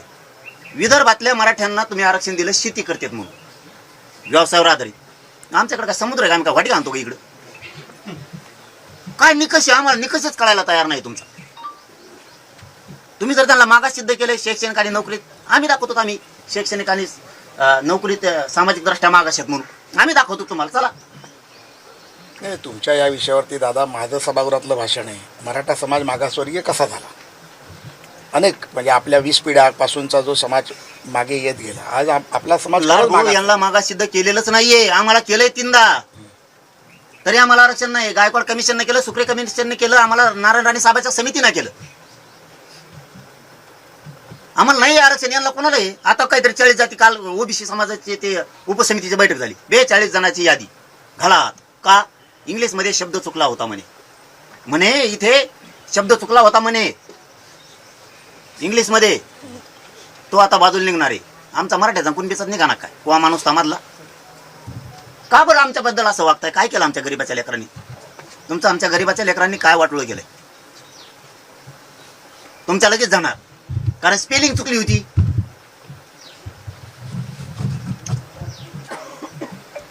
काना मात्रा हुकला होता, आता दुरुस्त करायला होत.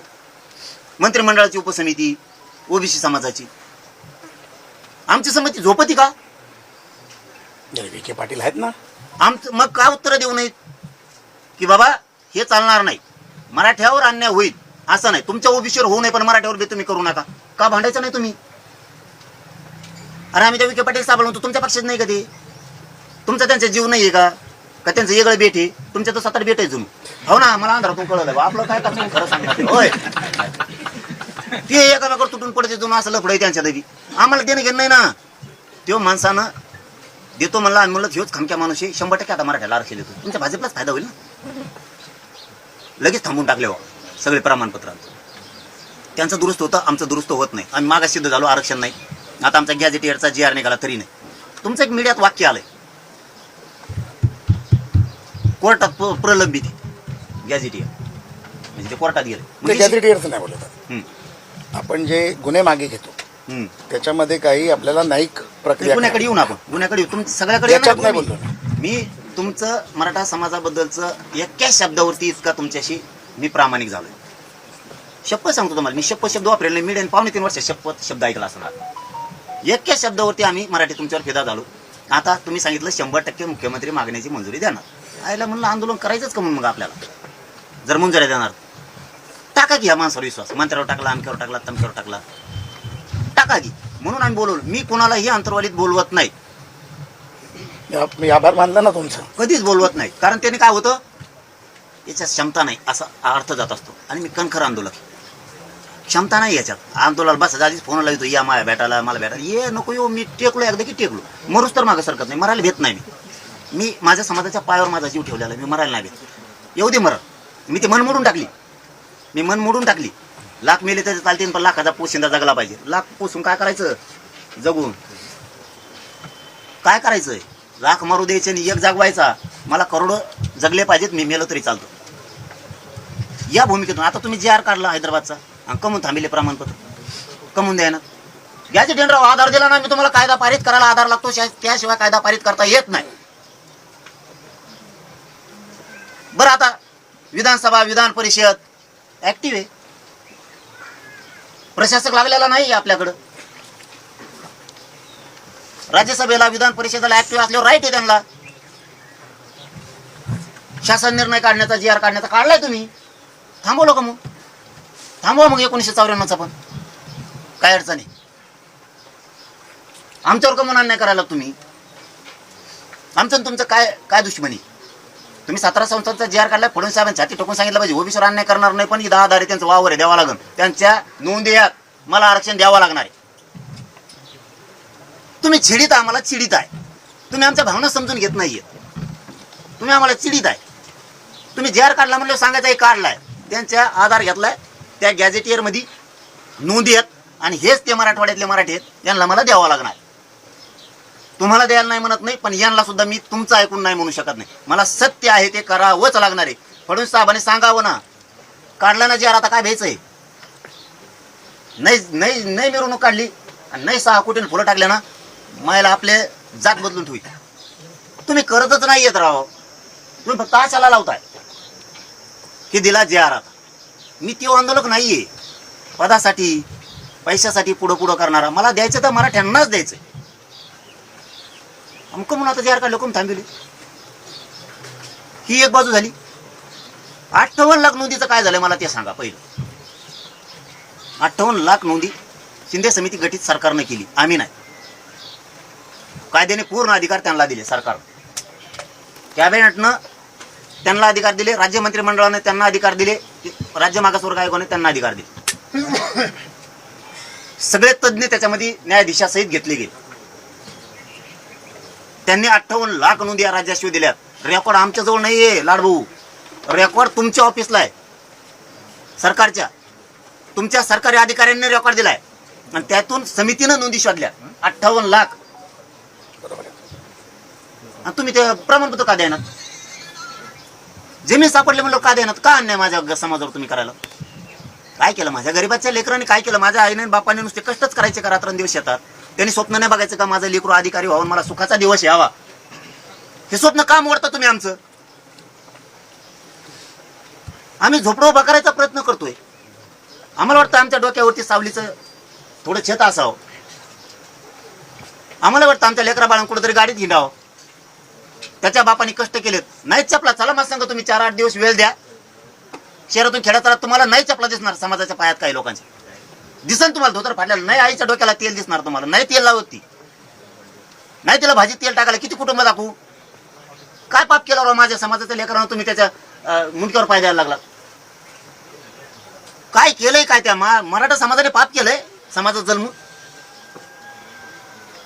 त्याने राबायचं. 10,000 रुपये कमी पडले तर 50 जणांची उमरेची झाली लागते. त्याला पोरा जर फीस कमी पडले तर शिक्षण एवढे महाग झाले. पोरग नोकरीला नाही लागलं तर आईबापाने करायचं काय राव? मागच्या दिवस तेच प्रत्येक जण लेकरू सुखी व्हावं म्हणून लढतो इथं. कमून राव दशा चाललेली तुम्ही आमची. 58 लाख नोंदी सापडल्या म्हणल्यावर तुम्ही जर त्या लोकांना सांगतच नाहीयेत की तुमची नोंद सापडली म्हणून, तुमची गावापर्यंत यंत्रणा आहे, ग्रामसेवक हे, तुमचा तलाठी आहे, तहसीलदार आहे, तुम्ही सांगा ना बाबा तुमची नोंद निघाली, काढी नाहीत नका काढी ना. नोंद सापडल्यावर तरी देणार आहोत. रान असून आम्ही लोकांची तर सालं धरायची वेळ आली आम्हाला. ही आमची वाईट वेळ आहे. आणि तुम्ही एवढे मोठे भलाढ्य समाजात लोक असून आम्हाला शेणमेने खाली मान घालायला लागायला लागली तुमच्या सोन्यासारख्या एवढ्या मोठ्या समाजाला असून. नसतं तर ठीक आहे, आम्हाला देऊ नका. तुमचा सोन्यासारखा समाज आहे, जगाच्या पाठीवर राज्य करण्याची क्षमता ठेवतोय तो. अहो त्याला असून द्या ना. तुम्ही 58 लाख नोंदी असून त्याचे कुणबी प्रमाणपत्र द्या ना. ज्यांचे दिले त्यांचे व्हॅलिड थांबवलेत राव. काय पाप केलं त्या पोरांनी? जर आता कुणबीतून भरलेला असेल नोकरीला फॉर्म किंवा त्यांनी ऍडमिशनला फॉर्म, पोरांनी फाशी नाही घ्यायची साहेब. ऍडमिशन रद्द झाल्यावर तुम्ही व्हॅलिडिटी देत नाहीत कुणबी प्रमाणपत्र. अरे रजिस्ट्री झाली, साक्षीदार आहेत म्हणल्यावर फेर वाढायला तुम्हाला अडचण काय? रजिस्टर ऑफिस चुकीचं आहे, निबंधक असं म्हणायचं आहे का तुम्हाला? निबंधकाची चुकी असं म्हणायचं आहे का तुम्हाला? रेकॉर्ड तुमच्या समितीने शोधला, प्रमाणपत्र तुमच्याच यंत्रणेनं दिलं आणि तुम्ही आता व्हॅलिडिटी रोखून धरली. कमून काय वाटलं करता तुम्ही? 58 लाख म्हणजे जोक आहे. 58 लाख नोंदी निघणं म्हणजे माझा जवळपास 3 कोटी मराठा समाज आरक्षणात चालला सुखी समाधानी व्हायला लागलाय. लेकर हसत येते. आमचं इथे बीडला पोरग आहे रामस्के म्हणून, त्याची कुणबी नोंद निघाली आणि सर्टिफिकेट काढायला टाकलं. अधिकाऱ्यांनी सांगितलं प्रमाणपत्र काढायला वेळ लागेल तर तुम्हाला फॉर्म भरायचा पोलीस पाटलाचा. तुम्ही काय करा, ती चिठ्ठी जोडा, कोणची चिठ्ठी असते पण पावती जोडली. ओके म्हणलं काय हरकत, पण इतक्या तारखेच्या आत प्रमाणपत्र द्या असं त्या अधिकाऱ्यांनी सांगितलं. जे ते ऑफिसला वारंवार गेले. न होणारी घटना त्याच वेळेस नेमकी घडली. अजितदादांचं दुःखद निधन झाल्यामुळे 3 दिवसाचा दुखवटा झाला. अधिकारी म्हणले ते जमतच नाही, आता अपात्र तू, त्याचा काय दोष? बरं अधिकाऱ्यांनी का दिलं नाही आदल्या दिवशी? मग तवा यांना रजावर जायचं, नंतर द्यायला काय? ती तारीख हुकून दिली 21 आणि 22ला सकाळी दिली. कार्य वाटलं आमचं. ते उदाहरण सांगायला तुम्हाला. फक्त अर्ज नाही म्हणताय तुम्ही अर्ज नाही म्हणताय, मरणाचे अर्ज आहेत. 550 अर्ज जवळपास नुसते एकट्या वैजापूरमध्ये आहेत, लातूरमध्ये अर्ज आहेत, धाराशिवमध्ये आहेत, जालन्यात आहेत, नांदेडला अर्ज केलेत गॅजेटनुसार. नाही केले असं नाहीये. अधिकारी डायरेक्ट सांगतात आम्हाला ही सुट्टी नाही आणि सरकारने सांगितलं सध्या देऊ नका. काय सांगावं तुम्हाला याच्या? कमून रा बाबा आमच्यावर आम्ही काय पातक केलं राव? आम्ही काय चूक केली या समाजाच्या लेकरानं? असून द्या ना. तुमचं देऊ नका म्हणत नाहीत, आम्ही द्या नाही म्हणत. आमचं आम्हाला देणार आहोत. आमच्या तळतळ का समजत नाही तुम्हाला? मग आम्ही खेड्यातले आम्हाला राग येतो म्हणून आमच्या तोंडातून 4 शब्द जाते सुद्धा आम्ही ना करत नाही. दाखवा सहन करून. तुम्ही तुमच्या पोराचं ऍडमिशन रद्द झालेलं फक्त सहन करून दाखवा मला तुम्ही. आम्ही का सहन करायचं आमचं असून? का बरं आमच्याच एकट्याच्या मानगुटीवर कमवून दगड? 58 लाख नोंदीचा तुम्ही 2-3 दिवसाचा निपटारा करा. पुरे प्रमाणपत्र देऊन टाका म्हणा, त्या नोंदी सापडल्यात. अहो यांना नसून दिलं ना राव, यांना वंशावळ कोणची लागती मिळ नाही. करा ना, ओबीसीचं आरक्षण आहे ना ते कुणबीचं, करा ना त्यांच्या धर्तीवर, कशाला डोकं. वंशावळ नाही, सक्का भाऊ, सख्या भावाला नाहीये. बरं राहून दे, जाणते आहे का प्रमाणपत्र, सख्या भावाला नाहीये. आता एक उदाहरण सांगतो, मला जेवढं माहिती आहे तेवढं, ते नाव घेतल्यामुळे बाकीच्यांना वाटण. पुन्हा मंगेश पोकळ्यांच्या पोराला दिलं आणि पुरीला नाही दिलं, येते याचा धंदा.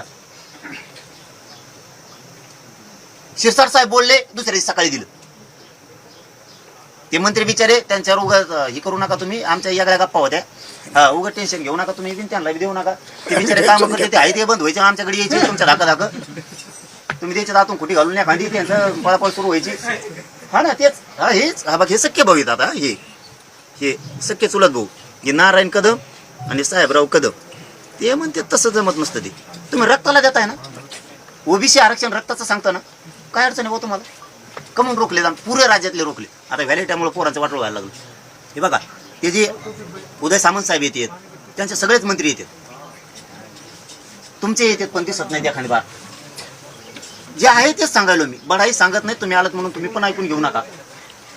आजी दादांचे पण येतात, ते बिचारे प्रामाणिक काम करतात राव. तुम्ही जर त्यांच्यावर दम भरिला ना, तर समाजाचं वाटोळ होईल. कारण ते काम करतात, त्या अधिकाऱ्यांना फोन करून सांगतात काही काम असले, इतकी ऍक्शन ताबडतोब घेतात ती.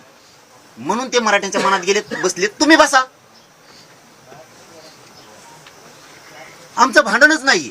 आणि ते तुम्हाला सत्तर रुपये सलवून राहू काय, त्यांच्या मागं लागतात दोघं, एकामेकांना मजान राहा. दोघं दोन भजे असले, दोघं अर्धा खाजा, मजान राहा तुम्ही. तुमचं कसं आलेत म्हणून त्यांना दोष देऊ नका, कारण ते हमेशाच येते.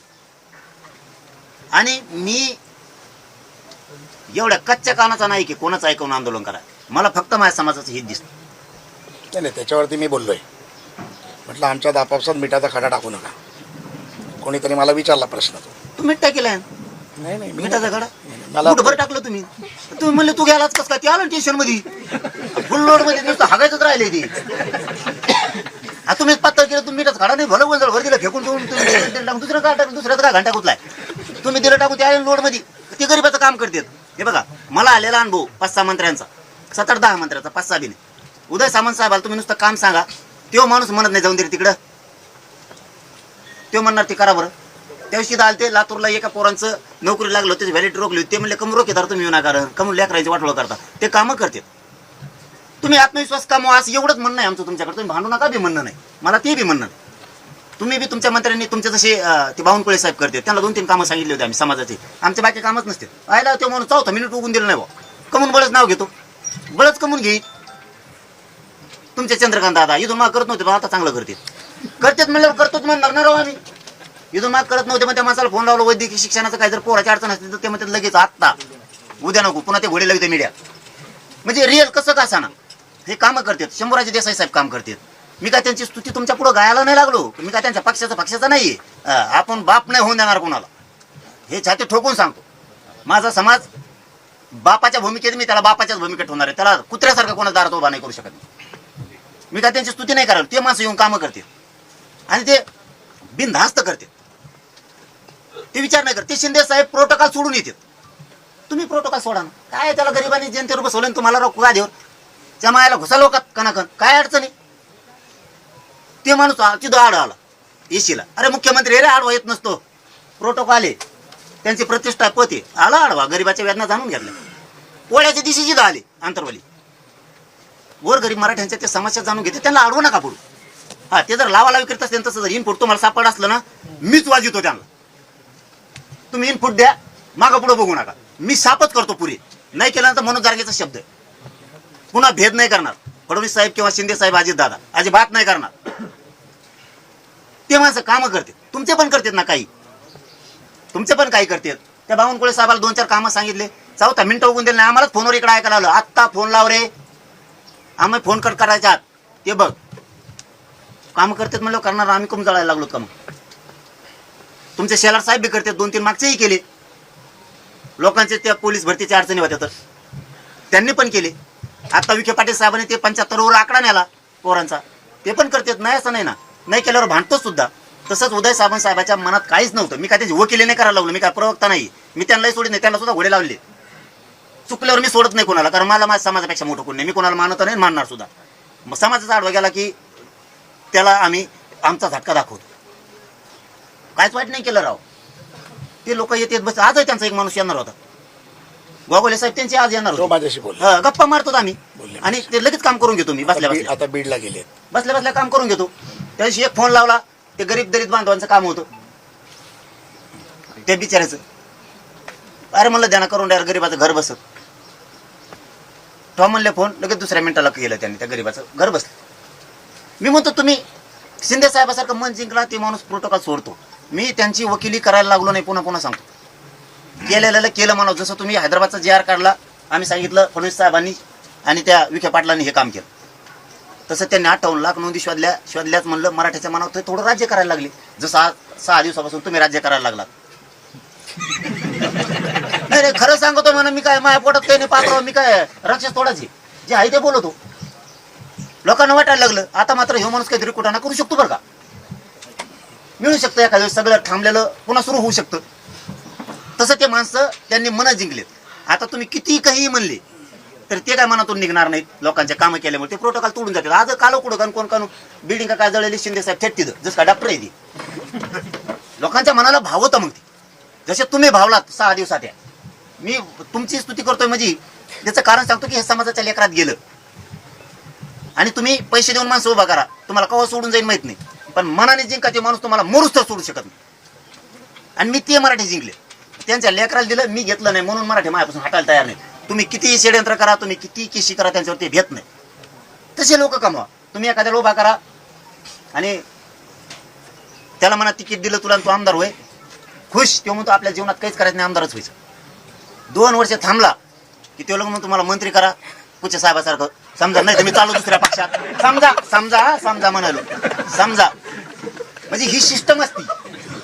गरीबाला एकदाच तुम्ही प्रमाणपत्र देतो म्हणतो आयुष्याचं कल्याण केलं ह्या माणसाने माझ्या. गरीब कव्हाच विसरत नाही, कधीच कधीच विसरत नाही. गरीब लय इमानदार आहे. तुम्ही एखाद्याला काम द्या 20 लाखाचं, ते 30 लाखासाठी पुढच्या वर्षी तयार होणार आहे. नाही तर म्हणून तुमचा नाही राहायचं मला. गरीब नाही करत तसं. शिंदे साहेबांनी ते मन जिंकले हो. तुम्ही जिंका म्हणतो ना, मी ते तुमचे झेतणार आहो, ते काय वेगळे आहेत का? ते जर तुमचं काम केलं, तुम्ही तुटून पडून त्याशी त्याचा फेस पाडला असेल ना, त्याशी पाडला असेल म्हणतो मी. माझा मित्र आहे, यायचं मित्र असं मित्र बरोबर मित्र मित्राला सोडी ना. आता यावढं झालं कार्यक्रम. काय झालं की ते आले, वेगळ्या विषयावर चर्चा झाली, आणि चर्चा झाल्यावर ते गेले.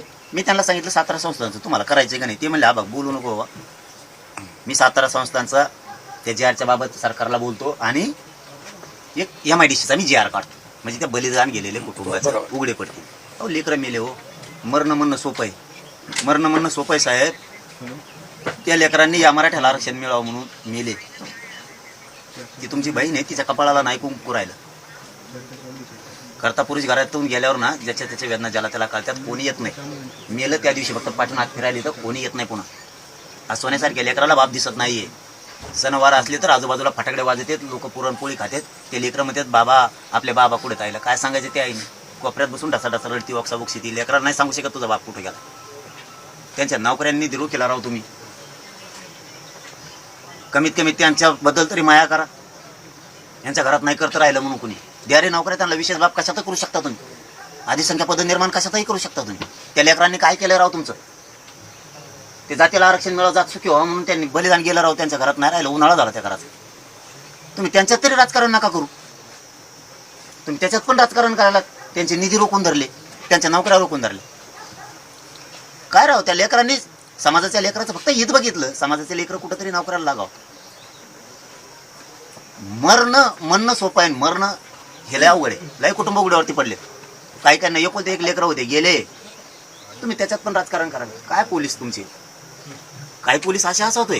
त्या निकनूरला कोणची ग्रामपंचायत जळली आंदोलनात, कुणी जळलेली मिळ नाही. त्या पोरावर गुन्हा दाखल केला. फक्त त्या ग्रामपंचायतची थोडी माहिती, काहीच करू नका. सरपंचाचं म्हणणं आहे त्या गावातल्या पुरी पेटून दिली ना इटा सकट, तरी 51 लाखाची नाही.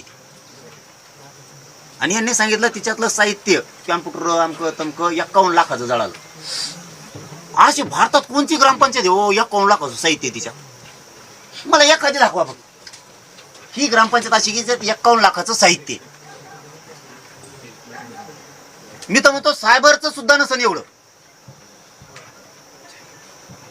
जे ऑफिस आहे ईडीचं, सायबरचं, SITचं, CIDचं, गृह मंत्रालयाची जी वॉर रूम असेल त्यांची, त्याच्यात सुद्धा 51 लाख नसन असं म्हणतो आम्ही, असन पण नसन म्हणतोय. याची ग्रामपंचायत निकनूरची कोणची हो? 51 लाख साहित्य जळल केली त्या लेकराने आत्महत्या. गेला आमचा माणूस तुमच्या खोट्या केशीमुळे. तुम्ही त्या अधिकारी चौकशी नाही करणार. काय चुकीचं बोलतो राव लाडभाऊ. आमच्या आई बहिणीला मारून तुम्ही त्याला बढती दिला राव त्या पोलिसांना. बक्षीस दिलं, तुमच्या आईला मारलं ना राव. तुम्ही जातीवर प्रेम करणार का पक्षावर प्रेम करणार मला एवढं उत्तर द्या. तुम्ही म्हणता तसं इथून पुढं तुमच्या जातीच्या आई बहिणीच्या मुंडके तुटले. आता त्याला बाजावर दाखवतो मी अंतरवली तुम्हाला महिला झोपलेला 70-80 वर्ष गुडघेच मोडून गेले, वाट्या मोरड्या.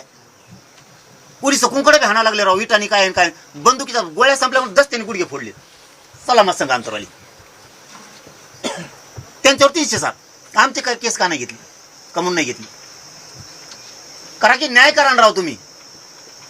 हो द्या चौकशीत जे व्हायचं ते.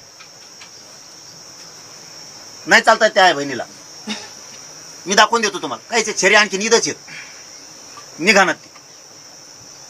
शंभूराजे देसाई साहेबांनी लिलावतीला पोरं नेले. विचारात लिलावती हॉस्पिटलवाल्या तुला छेरे निघालेत का?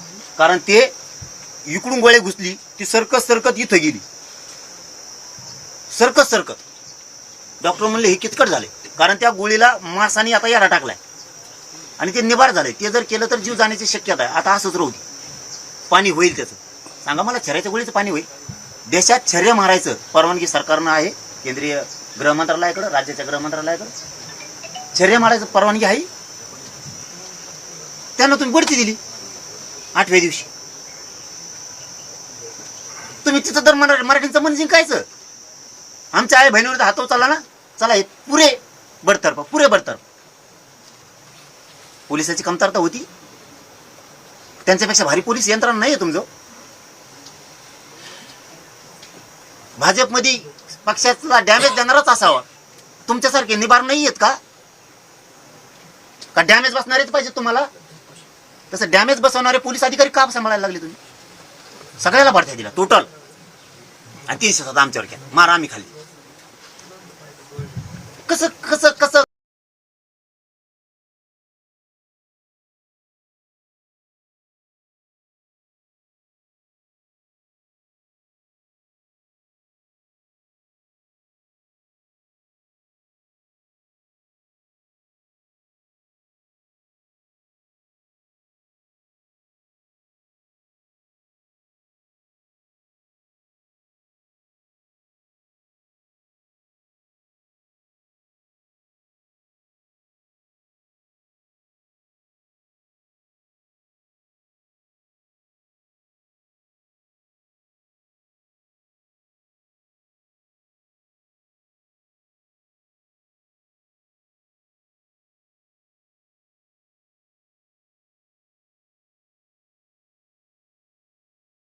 $15 लाख नोंदी त्याच्यात 42 लाख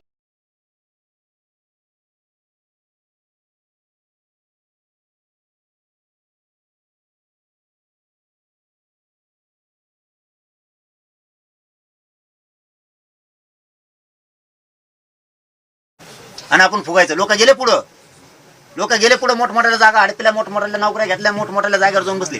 आम्ही फुगिरीतच राहिलो. कारण 17 संस्थांचा सिंधुदुर्ग पर्यंत येतोय. अर्धा रायगड सुद्धा त्याच्यात बसतोय. त्यांनीच लिहिलंय, मी नाही लिहिलं. 17 संस्थांना शिवेंद्रराज साहेब जाहीरपणानं म्हणले त्या दिवशी, आमचंच गॅजेट आम्हालाच माहित नव्हतं म्हणे. बरं झालं तुम्ही हे सगळं उकरून काढलं. मी त्यांना दोघाला दोषी धरणार आहे आता तुम्ही गेल्यावर. हो, विखे पाटील साहेबाला, बाबाराजे साहेबाला, दोघाला बी तुम्ही जे रक्कम नाही काढला. दोघांचं माझं लागलोच म्हणायचं मी आता तुम्ही गेली. कारण आमचा अधिकार आहे. बाबाराजे साहेबांवरती मी एवढा विश्वास ठेवला. मी व्यासपीठावर सांगितलं होतं तुम्ही जबाबदारी घ्यायलाच बरं का, पडू नका. ह्याला पडलेले डेंजर लफडे मराठ्याचं. तुमचं सुखान चाललंय. तुमचं चालू द्या. नाही म्हणले आपण मस्त करू येत. चांगलं झालं, काय अडचण नाही. कमवून घ्या ना. 42 लाख मराठ्यांच्या लेकराचं किती कल्याण होईल. का करणार तुम्ही? लय मोठा विकास आहे. लय मोठा विकास आहे. समाजाच्या लेकराचं आयुष्यात विसरत नाही. ते प्रमाणपत्र मिळालेले. करा फोन तुम्ही जिथं अडचणी आल्या. आम्ही सांगतो तुम्हाला. त्यांना सांगतो ना आम्ही, अजितदादांच्या मंत्र्यांना, शिंदे साहेबांच्या मंत्र्यांना. ते ऐकतात म्हणून सांगतो. ते नाही ऐकलं तर आम्ही बी लय ठराविक मराठीत त्यांच्यापेक्षा करतात म्हणून करतात म्हणावं लागत. आणि ते मनात बसलेत लोकांच्या की हे कामं करतात. तुम्ही बसा, काय भांडण आहे आमचं तुमचं सांगा तेच आहे. तुम्ही करा, तुम्ही करत नाही, तुम्ही गाडीत काढी घालता आमची. तुम्ही म्हणजे तुमचं सर ते तुमचे असणारे 10-5 जण. मग आम्हाला इथून राग, मग कारण राग येण्यासारखं आहे का नाही. उदाहरणार्थ गॅजेट आहे, तुमचं वावर आहे, नाही तर तुमच्या सगळ्या आता तुम्ही आमच्यातले मोठे व्यवसाय केले, तुमच्या सगळ्या व्यवसायावर मी याडा हाणतो पुरी. तुम्हाला देऊनच टाकतो. तसं नाही दाटून देता काय देतात तिकडे गेल्यावर म्हणते घाल तुपले.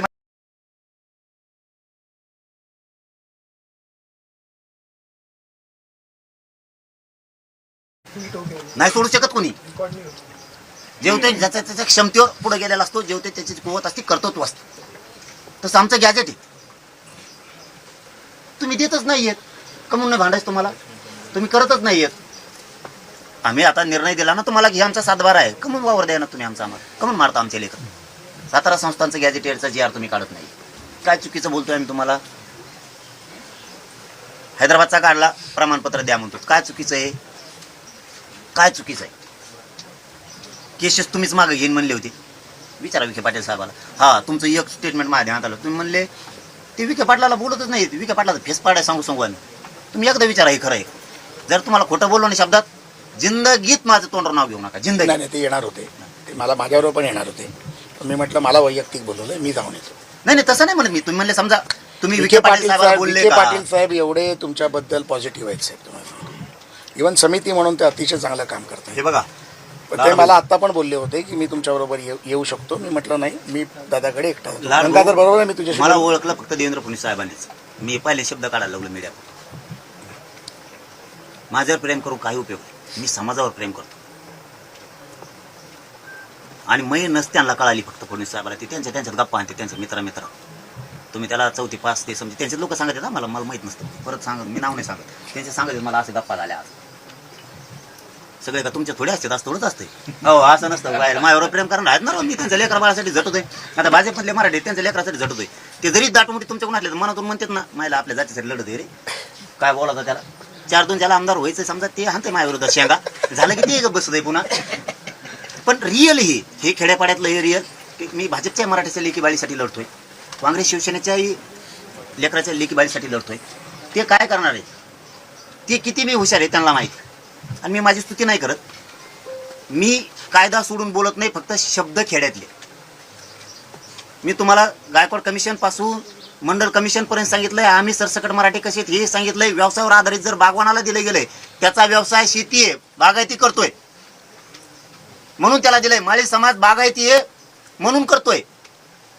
त्यांना आरक्षण दिलं तर आम्ही सुद्धा शेत्याच करतोय. 1967ला जे 180 जातीला दिलं ते यादीत आम्ही आहेत. तुम्हाला गॅजेटियर नुसार जर आधार पाहिजे असेल तर 1967चा आधार घ्या. आमचा जर ते 7-12 निघाला तर आम्हाला धरा. त्याच्यात कोणतं कायदा सोडून बोलतोय. तुम्ही ज्या धर्तीवरती त्यांची वंशावळ टाकली त्या धर्तीवर आमची टाका. आम्हाला घेण्याने सांगते हे तुपला आजा नाही, ते तुपला पंजा नाही. आम्हाला काय माहिती येडगांडीचं होतं का नव्हतं तवा, आणि कवा जाता इतक्या मागं. सांगा तुमच्यातलं कोणी सांगा तुमच्या पंजाचं नाव काय होतं ते आम्हाला विचारित. तुझ्या पंजाचं नाव काय. आता आपल्याला इथं लवकर आजच ध्यानात राहणार, पंजाचं कवा ध्यानात राहावा. त्यातलं उलट विचारित का द्यायचं नाही. पैसे पाहिजेत का प्रत्येक प्रमाणपत्र मागं, असा उद्देश आहे तुमचा. खिसे गरम करायचे काय तुमचे. उगाच रोखू नका. केसेस मागं घेऊ म्हणले, तुम्ही म्हणले डायलॉग करीत नाहीत काय नाहीत. फडणवीस साहेब केसे मागं घेईन म्हणले का नाही विचारा, सांगा मला. नाही म्हणा फक्त एकदा. होऊनच जाऊ द्या आता, पुरावा देतो. माणूस उभा करतो तुमच्या पुढं. फक्त त्यांनी म्हणून मी केसेस मागं घेईन नाही म्हणलो. हैदराबादचा गॅजेटियरचा GR देऊन मराठवाड्यातल्या मराठ्यांना कुणबी प्रमाणपत्र देणार नाही म्हणलो. मुद्दाम तुमच्या पुढंच काढलंय मी आता. बलिदान गेलेल्या कुटुंबाचा विषय मार्गी काढत नाही म्हणले म्हणा तुम्ही. आज मीडिया पुढे बी हे पहिल्यांदाच येत आहे. नाही म्हणले म्हणा तुम्ही. ते जर नाही म्हणले तर मी माणूस उभा करतो, त्यांचाच माणूस त्यांच्याच पुढे उभा करतो. तुम्ही म्हणले का नाही. तुम्ही म्हणलात ना तुम्ही बोलतच नाहीत, आवडत्यालाच बोलतात, आवडतेच मंत्रीला हे करतात. अरे तुम्ही आवडतेच पण तुम्ही चिटकिनात तुम्ही नुसत्या कोपर खेळ्या आणताय. तुम्ही चिटकतच नाहीयेत आणि तुमचे मंत्री सापडायला लई वेळ टाइम जातो. साहेब गडबडीत नसले तर ते साहेब गडबडीत म्हणतो. यांनी मन का जिंकले या दोन्हींच्या बी. मंत्र्यांनी आणि तुमचे बी अर्ध्या मंत्र्यांनी, तुमचे बी अर्ध्या यांनी का जिंकले? ते बैठकीत असून कशात असू जरंगे पाटलाच फोन आहे ना, त्याचं समाजाचंच काम असं ती घ्या. तुमच्या अर्ध्याचा पीएच टाइम जातो, अर्धा पीएच म्हणून तुम्हाला सांगा. तुला काय सांगायचं घंट्या? तुला काय कळणार आहे? आमचं काम त्यांच्याशी हे रिअल आहे. तुमचे फुगीर जाऊन येत अर्धे असे येत ते म्हणतात कामं करा रे गरीबाचे. होय स्तुती पण करतोय ना, ते म्हणतात कामं करा यार. तसं हे कामं पण करतात ना. फडणवीस साहेबांबरोबर बोललो, त्यांनाही सांगितलं करा म्हणून. म्हणा त्यांना नाही म्हणलो, काय साधा विषय ना. तुमच्या प्रश्नाचे उत्तर मी सगळे दिलेत. तुम्ही म्हणला समितीशी बोलत नाहीत, 8 दिवस जाऊ दिले नाही. विखे पाटलाला 2.5 घंटे सांगत होतो दवाखान्यात, मी मला भेटायला देता. तुम्ही नाव कामवा, समाजाचं कल्याण करून नाव कामवा. होत हे होते, आता माझ्या ध्यानात आलं हे. मी तर म्हणतो हे चेहरा बघितल्यासारखं वाटतं ध्यान त्याचा. हा मग आता हे माझ्या ध्यानात आले. मी बोललो का नाही त्यावेळेस, तुमचं उत्तर तुम्हाला मिळालं. फक्त तुम्हाला माहित नसेल हे काय करते, एकामेकावर चढून घालते. आणि तुमचं चांगलं चाललंय तर देवा रवाजी होते मित्र पक्षात. खरं सांगतो मी, ते माणसाला इमानदार आहेत. शिंदे साहेब सुद्धा इमानदार. तो माणसाजवळ गर्वच नाहीये. मी स्तुती करायला मोकळा, त्यांनी काय आठवण दिली नाहीत मला कवा. मी काय गद्दार मिंदा फिंदा नाहीये, कुणाचा रुपया घेतलाय काय केला. ते कामच सांगितलं की ते म्हणतच नाही बाबा मी मुख्यमंत्री येईन, मी उपमुख्यमंत्री. प्रोटोकॉल खड्ड्यात गेलं म्हणताय. तुम्ही वाघान गरीबाचे काम करून द्या आमचं गॅजेट 30 तारखेच्या आत द्या, प्रमाणपत्र पुरे. काय देते काय देतलं देणार. ठासून सांगा, ओबीसीवर अन्याय नाही करणार, पण ठासून सांगा देणार. हे कायदे ते 7/12 सापडलाय, हे गॅजेटियर 17 संस्थांचं सापडलंय देणार, बॉम्बे गव्हर्नमेंटचं सापडलंय देणार, औंध संस्थांचं सापडलंय, पुणे संस्थांचं सापडलंय, कोल्हापूर संस्थांचं राजश्री शाहू राजांनी लिहिलेलं आहे. त्यांनी तर सगळ्याला आरक्षण दिलेलं आहे. त्यांचं गॅजेटियरमध्ये जर मराठ्यांना आरक्षण आहे, सरकार कसं काय देणार नाही? उलट कुणीच दिलं नाही. जे शब्द आहे तुमचा त्याच्यावर शिक्का मोर्तब होईल. फडणवीसांनीच दिलं आणि त्यांनी दिलं नाही म्हणूनच वरगडलीच नाही. तुम्ही अन्याय कम करताय उगाच. आमच्या शिंदे समिती नोंदी शोधत नाही. काय शिंदे समिती रेकॉर्ड तर शोधू द्या, आमचा रेकॉर्ड तर शोधू द्या. आमची मुदत आम्हाला शोधू द्या, तर आमचा रेकॉर्ड शोधू द्या. आता म्हणले होते वैजापूरला नोंदीच नाहीत, पुनर्तपासणी केली. पुनर्तपासणीत मरणाच्या नोंदी सापडल्यात. आत्ताच ते वैजापूरवाली घेऊन आले. कमून अन्याय करता राव आमच्या. रेकॉर्ड तुमचा लिहिणारे तुमचे अक्षर बदललीत म्हणतात. काय माहितीये का, अक्षर बदललेलं आहे हे छान जरा लिहिलेलं नाही. मला वाटतं याचा रफार खाली गेला. याचा रफार आमच्याच खाली गेला होईल. अधिकारी बदलत नाही का लिहिताना, अक्षर बदलत नाही. तुमच्या माझ्या अक्षरात फरक असं. मी लिहिलेलं अक्षर वेगळं, तुम्ही आल्यावर तुम्ही लिहिलेलं वेगळं. आमचं जन्म मृत्यूवर जर नोंद असली ना, ते म्हणतात हे जमत नाही, महसुली पुरावा द्या. त्याजवळ वावरत नाही. काय दोष आहे माझ्या गरीब मराठ्याचा? त्याजवळ वावर नाही, काय दोष का? एक कामगार तुमचे वडील होते, त्याच्या लेकराने मोठं होऊ नये काय? बिल्डर तेच पाहिजेत का काय?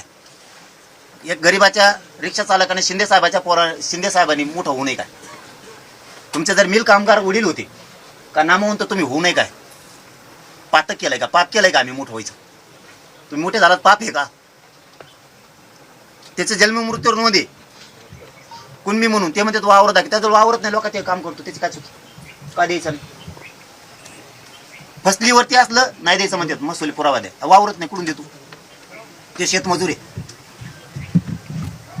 राष्ट्रीय काढल्यात पाहिल्या काही कुणी साक्षीदार आहेत त्याच्यावर. साक्षीदार त्या काळात म्हणतोय मी, आत्ताच नाही, 200 वर्षापूर्वीच. यांना आत्ता 67ला दिलं हो आरक्षण. आत्ता फुकटचे फाकट बोगस आरक्षण खात्यात ना. आम्हाला बोगस कोण बी दाखले म्हणतात काय तुम्ही? आणि बोगस आरक्षण तुम्ही खाता.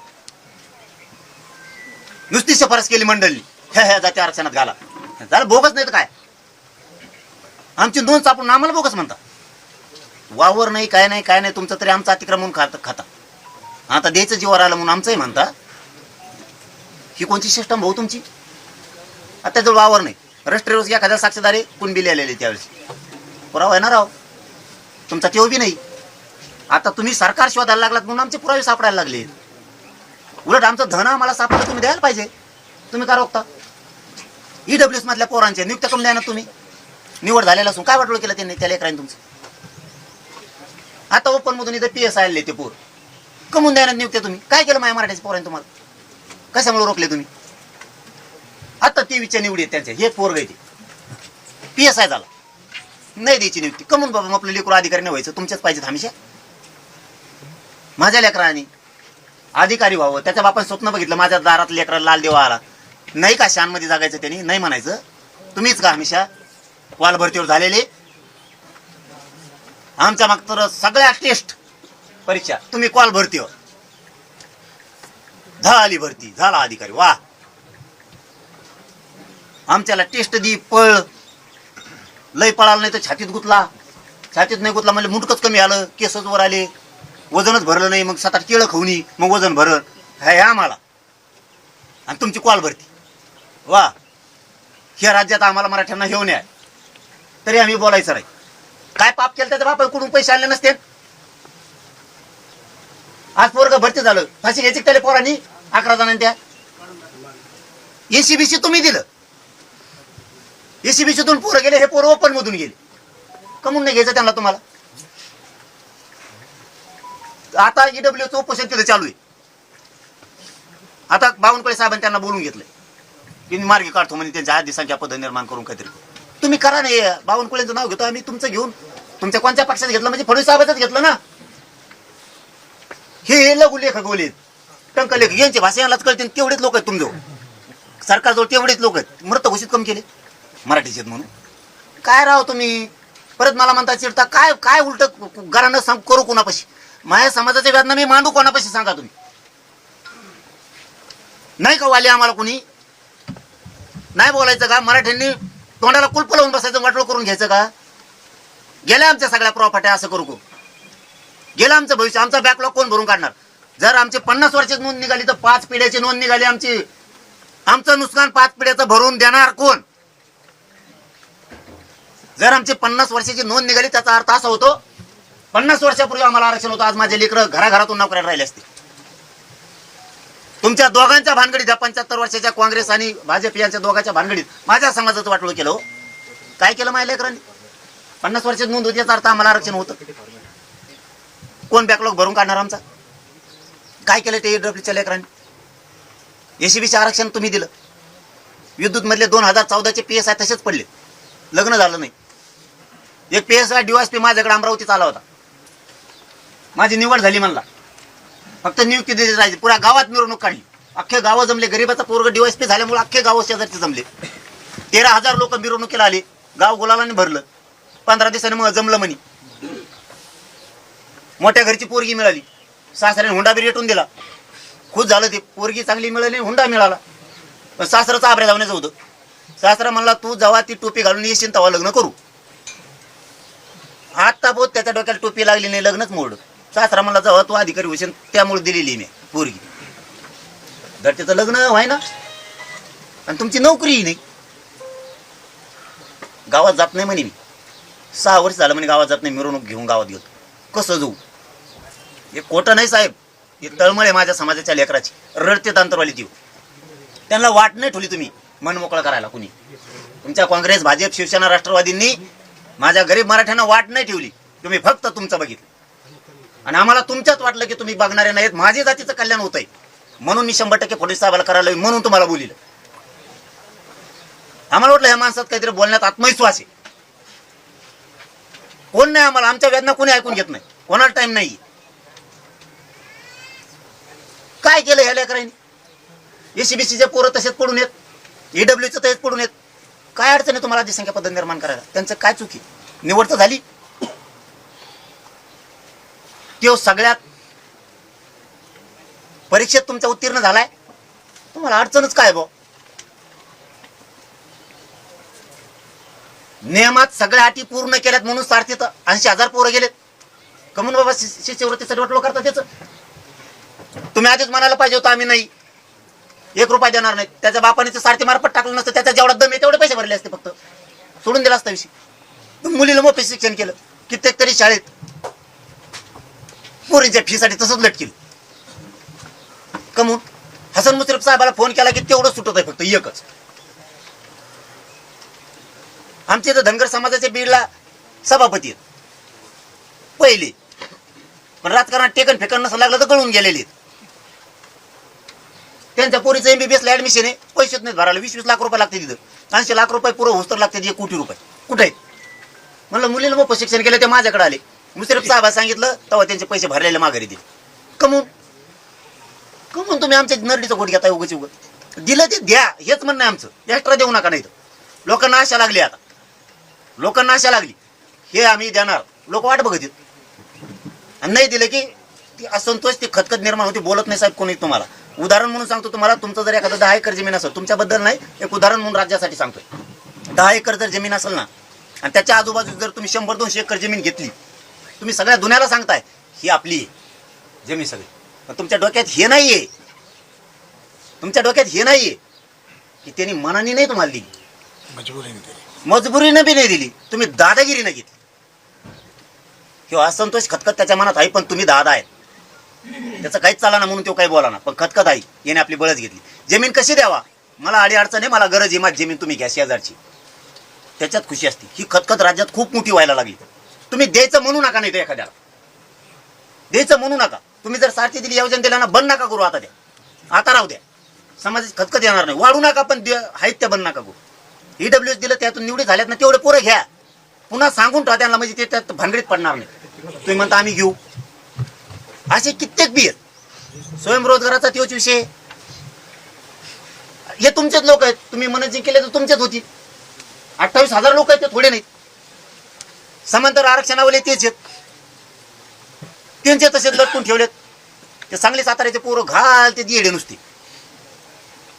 ते पण पोलीस भरतीतलेच आहेत. समांतर आरक्षणवाले ते तुम्हीच केलंय.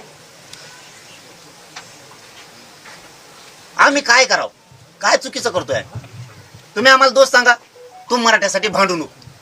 आम्हाला पक्षाकडूनच बोलायचं नाही. भांडत मग नाही भांडत भाऊ. लाड भाऊ, मी तळतळीनं बोललो. मी एवढं तळतळीनं बोलत नाही. मी डायरेक्ट अंगावर जायची क्षमता ठेवतो. मी तुमची भावना समजलो. लय वाटलं झालं समाजाच्या लेकरात. माझ्या समाजाच्या लेकरांनी काही केलं नाही राव तुमचं. ऐका, काय नाही केलं. तुमचं ऐकून मी भावना विवश झालो. मला एक सांगा. मी भावना विवेश करायला लाड भाऊ तुम्हाला बोलवलं नाही. मी इतकं बोलतच नाही कोणाला. दादा माझं 1 मिनिट ऐका ना. मी तुमचा भाऊ म्हणून इथे आलो. मी तुम्हाला भाऊ म्हणून शब्द देतो. जसं तुम्हाला मंत्री, मी काय मंत्री नाही, पण माझ्या कॅपॅसिटीमध्ये ज्या ज्या वेळेला तुम्ही मला फोन कराल त्या वेळेला ते काम करायचा प्रयत्न मी करीन. तुमच्या ज्या भावना मला 8-9 गोष्टी तुम्ही मला सांगितल्या. माझी लोक रेकॉर्डही करतायत आणि माझी मेमरी तेवढी शार्प आहे. हैदराबाद गॅझेटपासून, आंदोलनांच्या नोकऱ्यांपासून, आंदोलनांच्या केसेसपासून, Aundh gazette, Satara gazette, Bombay gazette आणि अनेक गोष्टी तुम्ही सांगितल्या. EWS बोरांचा विषय सांगितला. या विषयावरती निश्चितपणे मी पुन्हा तुमच्याकडे येतो. आणि 100% तुम्ही जे बोलता, आज मी तुम्हाला पहिल्यांदा ऐका ना दादा, मी तुम्हाला पहिल्यांदा वैयक्तिक ऐकलं आणि तुमची तळमळ पाहिली. मला एकच तुमचं सांगायचं, प्रेम माझ्या समाजाने तुमचं काय केलं, तुमचं माझं काय असेल, मला फासावर द्या. मी पण तुमच्या समाजाचाच आहे ना दादा. मी पण म्हणून तुम्हाला बोलिलं. तुमचा एक शब्द अंतरावलीत घेऊन आलाय. तुम्हाला एक शब्द. मी पण मराठा आहे आणि माझ्या समाजाचं कल्याण होणार असलं ना तर 100% मुख्यमंत्री साहेब कल्याण करतील. म्हणून मी तुम्हाला बोलवलं. मी सांगतो, माझ्या फक्त मला काय तुम्हाला शिक्षा द्यायची असेल तर द्या. माझ्या समाजाच्या लेकराला शिक्षा देऊ नका तुम्ही. कारण ह्या समाजाने सगळ्या दुनियेसाठी केलं. सगळ्या दुनियेसाठी केलं. जगाच्या पाठीवर लढले. बायकोचे बांगड्या फोडणारी जात ही मराठ्यांची. घरी कुंकू पुसून लढायला गेली.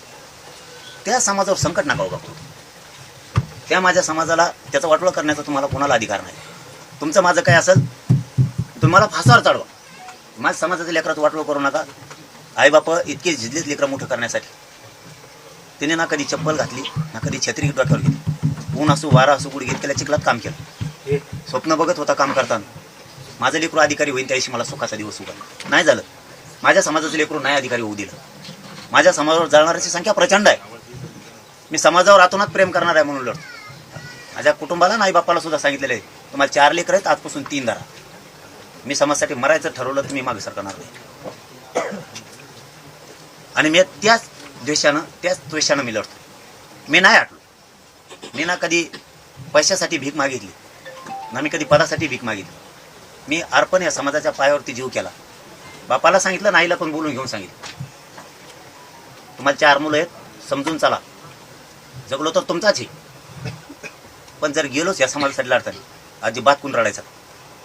तुम्ही माझ्या समाजाचं वाटोळं करू नका. तुम्हाला जे राजकारण करायचं ते करा. माझ्या तळमळीपायी शिंदे साहेबांचे सगळे मंत्री कामात येत आहेत. अजितदादांचे पण काही येतात आणि भाजपचे पण काही येतात. ही फक्त माझी प्रामाणिक भावना आहे की माझ्या समाजाच्या लेकराचं कल्याण होतं. मी शिंदे साहेबांना सुद्धा शिव्या दिल्या, फडणवीस साहेबांना सुद्धा दिल्या, अजित दादाला सुद्धा दिल्या. काढून बघा मागचं. मी समाजापुढं नाही सोडत आहे, कारण नेता नेताच असतो, समाज समाजच असतो. हेच समाज तुम्हाला मोठं करणार आहे, त्या समाजाचं कमी म्हटलं करता. तुम्हाला नाही भांडायचं, सत्तेवर बसल्यावर तर भांडायचं कोणा?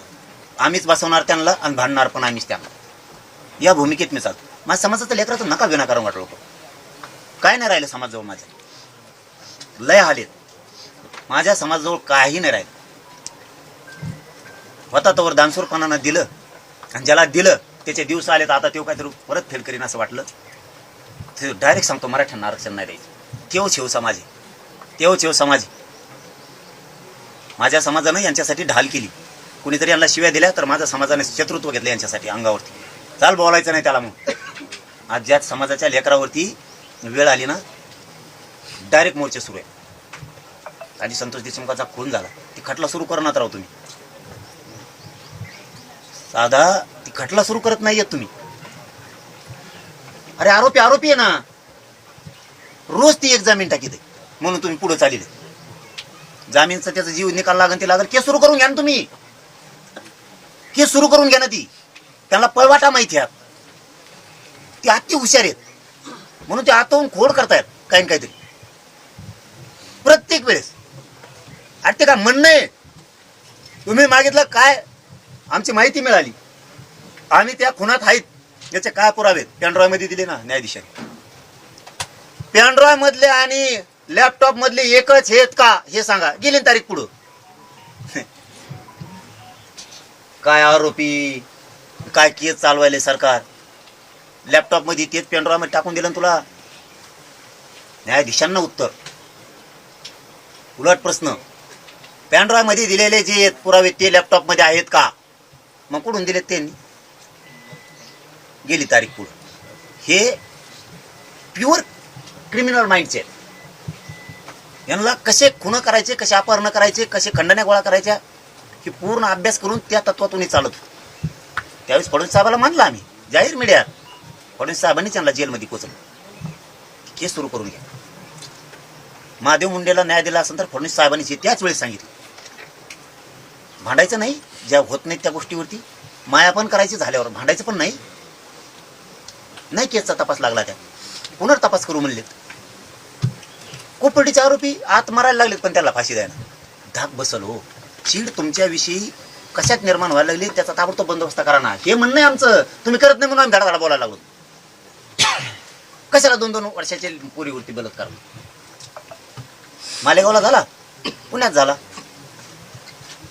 टाका गोळ्या घालून त्याला देऊन टाका फाशी. तुम्ही ते लई दिवस सुख येतात त्यांना, ते पुन्हा फिरायला येतात. छत्रपतींवरती बोलतेत तुम्ही, त्यांना शिक्षा करत नाहीत, वच बोलत आहेत. तो भाजपला डॅमेज बसतोय. तुमच्या नाही लक्षात येत, मला नाही माहित तुमच्या डोक्यात काय. ती डॅमेज बसतो, लोकात कचकच जाते. साधा विषय, केंद्रात राज्यात सरकार तुमचं आहे. माझ्या छत्रपतीचा इतिहास निघाव नकाशा, आणि तुम्ही म्हणू नये कुणीच नकाशा टाका. पुन्हा काय असतं, युथ वर्ग हे वेगळा आहे, याचं माइंडसेट वेगळं झालेलं आहे, आणि तुमच्या वयातल्या वर्गाचं माइंडसेट वेगळं झालेलं आहे. तुम्हाला ज्याच्या त्याच्या ब्रेनचा विचार करावा लागणार आहे.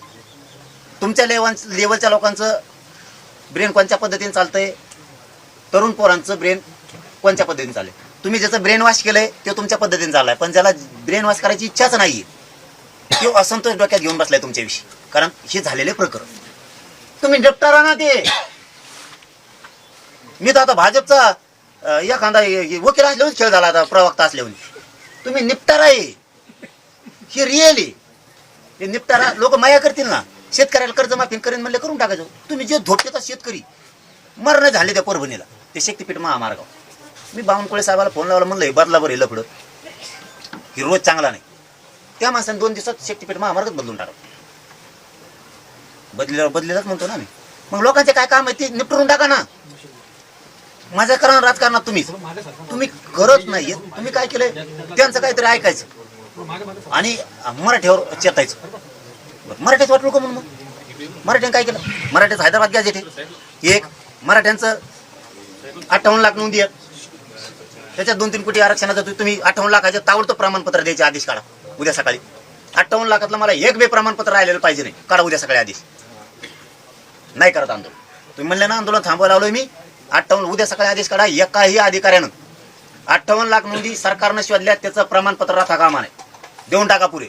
ज्याला नोंद माहीत नाही त्याला घरी जाऊन सांगा, तलाठी आई किंवा ते ग्रामसेवक त्याला मग तुमची नोंद निघाली, काढी नाहीत नका काढी नाही, कोणचा पार्टी राहील त्याला राहू द्या. द्या सांगून उद्या आदेश काढा. हैदराबाद गॅजेटचे प्रमाणपत्र वाटप करा, द्या सांगू. नाही करीत आंदोलन. 17 संस्थांचा उद्या सकाळी जी आर काढा, कॅबिनेट बोलवा उद्या. घ्या काढू. केस तर माझ्या हाताचा विषय म्हणले थोडेसे. केस काय विषय नाही एवढा. ते आम्ही करून घेतो. सारथीचे सगळे ते पैसे राहिले ते घेऊन टाका. राहिलंच काय, चला मराठा खुश. बरं आता गॅजेट मान्य आहे सरकारला, सरकारी दस्तावेज. मग जी आर काढायला अडचण काय, सरकारी दस्तावेज आहेत.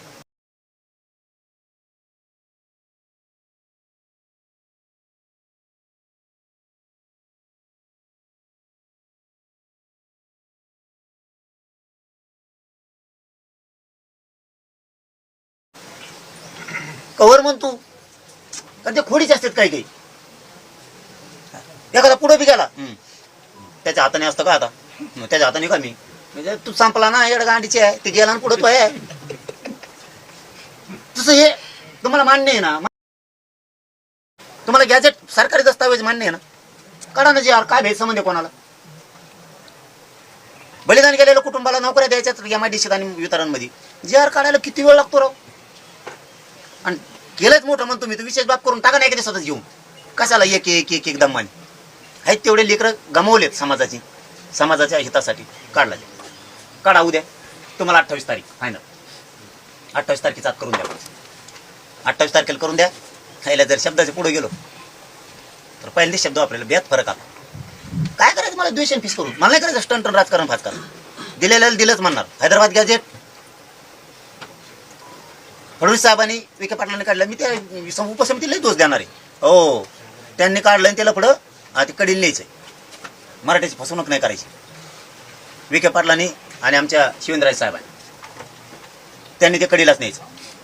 काढलं आणि काढलंच म्हणणार. तुम्ही हे दिलेलं फडणवीस साहेबांनीच दिलं म्हणणार. श्रेयस देणार काय, आम्हाला करायचं श्रेय घेऊन. देणारेच म्हणणारे लोक आहेत आम्ही, नाही बदलणार. आणि गोड गोड तर अजिबात बोलता येत नाही मला. मी तुम्हाला खरं सांगतो, गोड तर अजिबात बोलता येत नाही. दाटुमडी गोड बोलायचं, नंतर कचका दाखवायचा. आपल्या बाप जावे आपल्या शिकविलं नाही. कारण आम्ही खेड्यात वाढलो, शेतात वाढलो, गरीबाच्या लेकर आहेत. आम्हाला 2 तोंडांनी नाही बोलताय. जितकं बोलायचं तितकं क्लिअर. तुमच्याशी शत्रुत्व करायचं क्लिअरच करायचं. हा धरातून बोलायचं आणि उजेडात मीडियात बोलायचं होणार नाही. तुम्हाला अंतरवालीला कोण या म्हणायला फोन करत असलं, आम्ही करत नाही. दुसऱ्या मंत्र्याला पण नाही. मीडियातून या पहिला म्हणू शकतो तुम्ही की आम्ही या म्हणलो. खरंच सांगतो मी, खोटं नाही बोलतो. तळमळ वाटली फक्त ते एका वाक्यात. काय ह्या माणसाला मला आत्मीयता दिसते. आणि आमच्या पोटात एक आणि गोडगोड बोलत नाही. आणि मी मराठीत तेच संदेश गेला. चला तुमच्या आत्मीयतेला मी तडा द्यायला देणार नाही. 28 तारखेच्या आत याला अंमलबजावणी द्या. तुमच्या शब्दावरती मी खरं सांगतो कधीच थांबत नाही. अख्ख्या बैठका राज्यातल्या थांबलेल्या आहेत. तुम्ही 17 मी 18 तारखेला बैठका थांबवल्या पुऱ्या राज्यातल्या. नाही तर आमचा असा धुमाकूळ चालत असतो. मी सहज 3 कोटी जमा करू शकतो. सहज मी म्हणजे असं गर्वात नाही बोलू. आणि माझा समाज मला भरून पुरलेला आहे. मला नाही काय कमी पडू द्या. मला ना गाडीची आवश्यकता आहे ना पैशाची आवश्यकता आहे ना कशी. मी फक्त म्हणलं ना भाकरी नाहीत, मुंबईत भाकरी आहेत. मी जर म्हणलं पाणी नाही, लगेच पाणी येतं. मला काय कमी केलं माझ्या समाजात. म्हणून मी त्याच्याशी गद्दारी करून मला पैसे नको, मला पद नको. मला त्याचेच लेकरं मोठे करायचे. आणि तुम्ही करू लागा. 28च्या आत जेवढ्या मागण्या आहेत त्याची अंमलबजावणी द्या. साताऱ्याचं हैदराबादचं तर झालेलंच आहे. फक्त त्याचे प्रमाणपत्र वाटप सुरू करायचे. स्थानिक चौकशीचा अहवाल आहे तुमचा, त्याप्रमाणे सुरू करा. स्थानिक चौकशी जो अहवाल काढलाय तुम्ही त्याप्रमाणे सुरू करा वाटप. झाला ते विषय तर क्लिअर झालेला आहे. म्हणजे अंमलबजावणी झाली म्हणजे ते विषय क्लिअर झालेला आहे. 17 संस्थांचा जी आर काढायचा. 58 लाख मध्ये तुम्ही शोधलेले आहेत, फक्त त्याचे प्रमाणपत्र द्यायचे. केसीची प्रक्रिया सुरू करा आणि फॉलोअप घ्यावा लागतो असं तुम्ही म्हणला. मी लोक देणार नाही, आमचे लोक तुम्ही. झालं. मी लोक नाही देणार. लोक फिकं नाही देणार. तिकडे गेलं तुम्ही भजे खाऊ घालतात ते फुटत आहे तिकडे.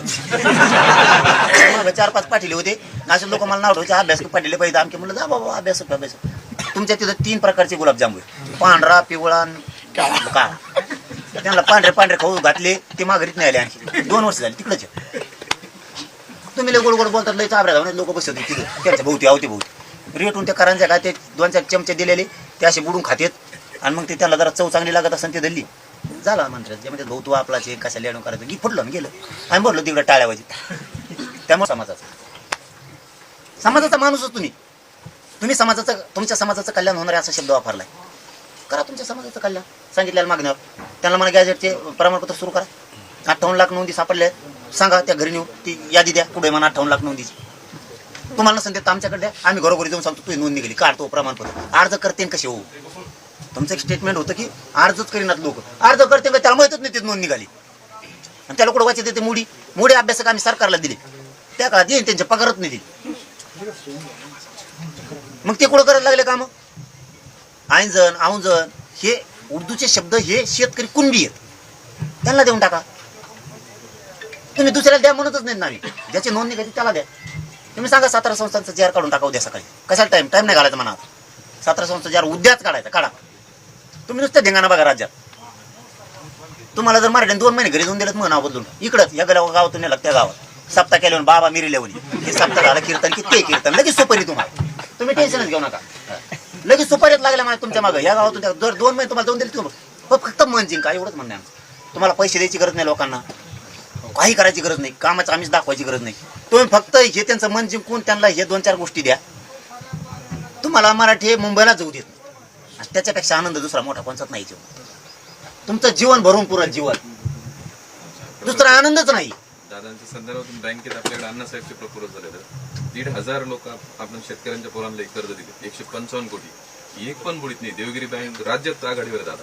तुमच्याकडे नावाने खूप हो नाही आहेत ते पण ते काय व्हायला डिसेंबर पासून परतावीस नाही आता काल 150 कोटी काल 150 आपण हे काय कलाकार आहेत आधी दिल्यावर मनाने जिंकत पैसे नाही एक वर्ग बुडीत नाही दादा यांचं पैसे नाही एक रोड कमी करायचा एक रोड करायचा नाही 1 लाख कोटी त्याला घालूस तर डांबरे जाऊस तर हो ना गरीबाचं कल्याण शेतकऱ्याची कर्जमाफी त्याच्यातून एक रस्ता बंद मानायचा एवढा करायचा नाही शेतकऱ्याची कर्जमाफी झाली शेतकरी खुश होते त्यांना खतं पाण्याचं टेन्शन आहे आता ते त्यांचं क्लिअर होईल नवीन जुनं करावं लागतं आमच्या ग्रामीण भागात बोललं जातं नवीन जुनं करणं म्हणजे पहिलं भरणं न करणं ते पहिलं नाही आल्यामुळे व्हाय नाही हे प्रॉब्लेम आहे आता हे शेतकऱ्यांनी कुणाला सांगायचं मग हे आमच्या दारात येतात बिचारे आम्ही तुम्हाला सांगायला जावं तर तुम्हाला टाईम नाही आणि हे फटाफट कामं करतात क्षमतेनं ते त्यांचा प्रोटोकॉल सोडून देतात शिंदे साहेबाचे अजितदादाचे भाजपमधले काही अर्धे मंत्री प्रोटोकॉल सोडून देतात काम करतात मग ते मन जिंकाना आता तुम्हाला किती सोपं आहे मन जिंकायला तुम्ही फक्त तैल घरी सांगून ठेवा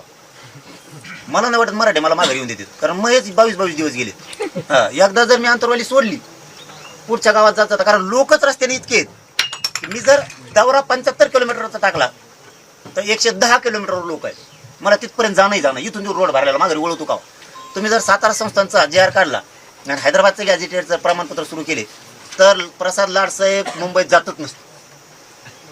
जातच नसते इतकं प्रेम मी कमवलं तुम्ही कमवा करा गरीबाच्या लेकराचा उद्धार फुकट केसेच्यात राजकारणी चाबरे धावण्याचे या यांच्यात कुठ्या केल्या आमच्या आंदोलनात याचा त्याला राग त्याचा त्याला राग होता का कोणी एकामेकाचे घरं फोडली आणि मुळावर आमच्या गरीबाच्या पोराच्या दूध ऐकायला आले तेच टाकून दिले म्हणजे ते मात्र दूध ऐकायला आले ते कशाला करीन राव पुरं पुण्याला नोकरीला त्यांचं नाव इकडे टाकलं त्या मागच्या धिंगाण्यात हे राजकारणी काय भाजप शिवसेना काँग्रेस राष्ट्रवादी यांचं काही एकमेकात पटत नाही ना आणि त्याच्या घरावर गोटा मग ते आणलं का आपल्याला कुणी आणला होता पुढे ते होता काय हाना त्याच्या गोटे यांची हाना आणि गोटागोटी सुरू झाली मुळावर आमच्या पोरं गुतली हो पाठवून हात फिरणारे तोंडून हात फिरणारे कमवा आशीर्वाद तुम्हाला 100 पिढ्याला पूर्ण एवढा आशीर्वाद देतो गरीब हो गरीबाचा तोंडून हात फिरणं आणि एखाद्या 10,000 कोटीवाल्याच्या तोंडून हात फिरणं इतका फरक आहे गरीबाच्या याच्यात एवढी माया आहे ते एवढं कडकडून हात फिरतं ना फिरून घ्या इतकं प्रेम करतोय समाज गप म्हणलं गप बसतो हे सुरू करायचं म्हणलं करतो मी नुसतं त्या दिवशी पत्रकार परिषद होती माझी मी खोटं नाही बोलत तुम्हाला पत्रकार परिषद 8 महिन्यानंतर मुंबईत आले पहिला कार्यक्रम पण पोरं म्हणले नाही बैठक पण एखादी घेऊ ठेवू आंतरवालीच्या परिसरात बसायला जागा नव्हती तुमच्या पोलिसाकडून खरा रिपोर्ट घ्या बसायला पण जागा नव्हती आता या मला ग्राउंड मिळालं आता पण ग्राउंड मिळालं आम्हाला 10,000 पेक्षा जास्त टँकर लागतात पाण्याचे नुसते 2-3 हजार ॲम्ब्युलन्स लागतात आम्हाला ग्राउंड मिळायला तयार नाही कारण आमचे 1,65,000 नुसते स्वयंसेवक झालेत आम्हाला ग्राउंड मिळायला तयार नाही आणि तुमच्या शब्दावरती मी बैठका बंद केल्या, ही वेगळंच. कारण मी पहिले तुमच्या विश्वास ठेवलाय, माझं आंदोलन मोडीत निघल तुमच्यामुळं. कारण तुम्ही जर नाही आलात 23 तारखेच्या आत, तर माझ्याकडून राहिल्या 6 दिवसात तयारी नाही व्हायची आंदोलनाची. तर समाजाचं आंदोलन भरकटलं, संभ्रम निर्माण केला असा संदेश तुमच्याबद्दल पण जाईल. म्हणून मी वारंवार सांगत होतो की याच्यात तोडगा काढा, आता तोडगा काढा. आणि मला आता तयारी होणार नाही, म्हणून तुम्ही 28च्या आत सगळं क्लिअर करा. सांगतो शेवटचंच एकदा, हैदराबादचा गॅजेटियरचा GR काढलाय, स्थानिक चौकशीच्या अहवालाप्रमाणे तुम्ही प्रमाणपत्र वाटपायला सुरू करा. ज्यांना प्रमाणपत्र दिलेत, मात्र हे तातडीचं आहे, हे तातडीचं आहे. आता नीटचे त्याचे ॲडमिशन सुरू झाले, माझ्या लेकरा बाळाचं वाटलं होईल गरीबाची. व्हॅलिटी कोणाची रोखू नका. नियम फेमात बसणारे आम्ही रोखणारच नाहीत असं म्हणतात तिकडून म्हणताना मीडिया. सगळ्या नियमाचाच याचा नियम फेम म्हणजे काय? अधिकारी जाणून बुजून देत नाहीत समाजात वाटलं, मुद्दाम देत नाहीत. मंत्र्यांचा फोन गेल्यावर कसं काय देते? इथंच कळतंय. व्हॅलिटर रोखू नका, हे 2. तिसरं की 17 संस्थांचा, कोल्हापूरचा, औंध आणि पुण्याचा अहवाल आलेला आहे, GR काढून घ्या. जिंकला भाजपने म्हणून. केसेस तर तुमच्याच हातात येत म्हणले, घ्या काढून. गरीबाचे लेकर आहे ते. शिंदे समितीला मुदत वाढ दे 1 वर्ष, तिला पुन्हा रेकॉर्ड शोधाय सांगा. मिळालं रेकॉर्ड तरच द्या, आम्हाला देऊ नका. आणखीन काय पाहिजे तुम्हाला? देऊ नका. बलिदान केलेल्या कुटुंबाच्या MIDCचा GR काढून टाका. 1 महिन्याचा वेळ मागितला होता, 8 महिने दिले तुम्हाला. बोलू नको, काय करू? 8 महिन्याचा वेळ द्या. सारथीच्या आणि आपल्या महामंडळाचे सगळे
मराठा आरक्षणाच्या मुद्द्यांवरून गेल्या अनेक महिन्यांपासून एकमेकांवर राजकीय चिखलफेक करणाऱ्या भाजप नेते प्रसाद लाड आणि मराठा आंदोलक मनोज जरांगे पाटील यांच्या भेटीत आज एक अत्यंत वेगळा प्रसंग पाहायला मिळाला.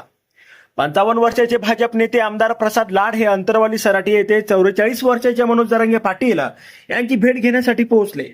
वयाने मोठे असूनही प्रसाद लाड संपूर्ण संवादादरम्यान जरांगे यांना मोठे भाऊ, दादा असं संबोधलं. या ऑन कॅमेरा संवादादरम्यान लाड भाऊक झाले, तर मनोज जरांगेंनी त्यांनी आक्रमकपणे आपली मतं व्यक्त केली. 30 मे पासून पुन्हा आमरण उपोषणाला बसण्याची घोषणा मनोज जरांगेंनी केली आहे. या पार्श्वभूमीवर 2 दिवसांपूर्वी जरांगेंनी दिलेल्या आव्हानाचा स्वीकार करत प्रसाद लाड 22 तारखेलाच अंतरवालीत पोहोचले. यावेळी बोलताना प्रसाद लाड म्हणाले की मनोज दादांनी 23 तारीख दिली होती, पण मी 22 तारखेला आलोय. तुमच्या मनात असलेला द्वेष दूर करायचा होता. मी आमदार किंवा नेता म्हणून नाही, तर समाजाचा एक सामान्य माणूस आणि तुमचा लहान भाऊ म्हणून इथे आलोय.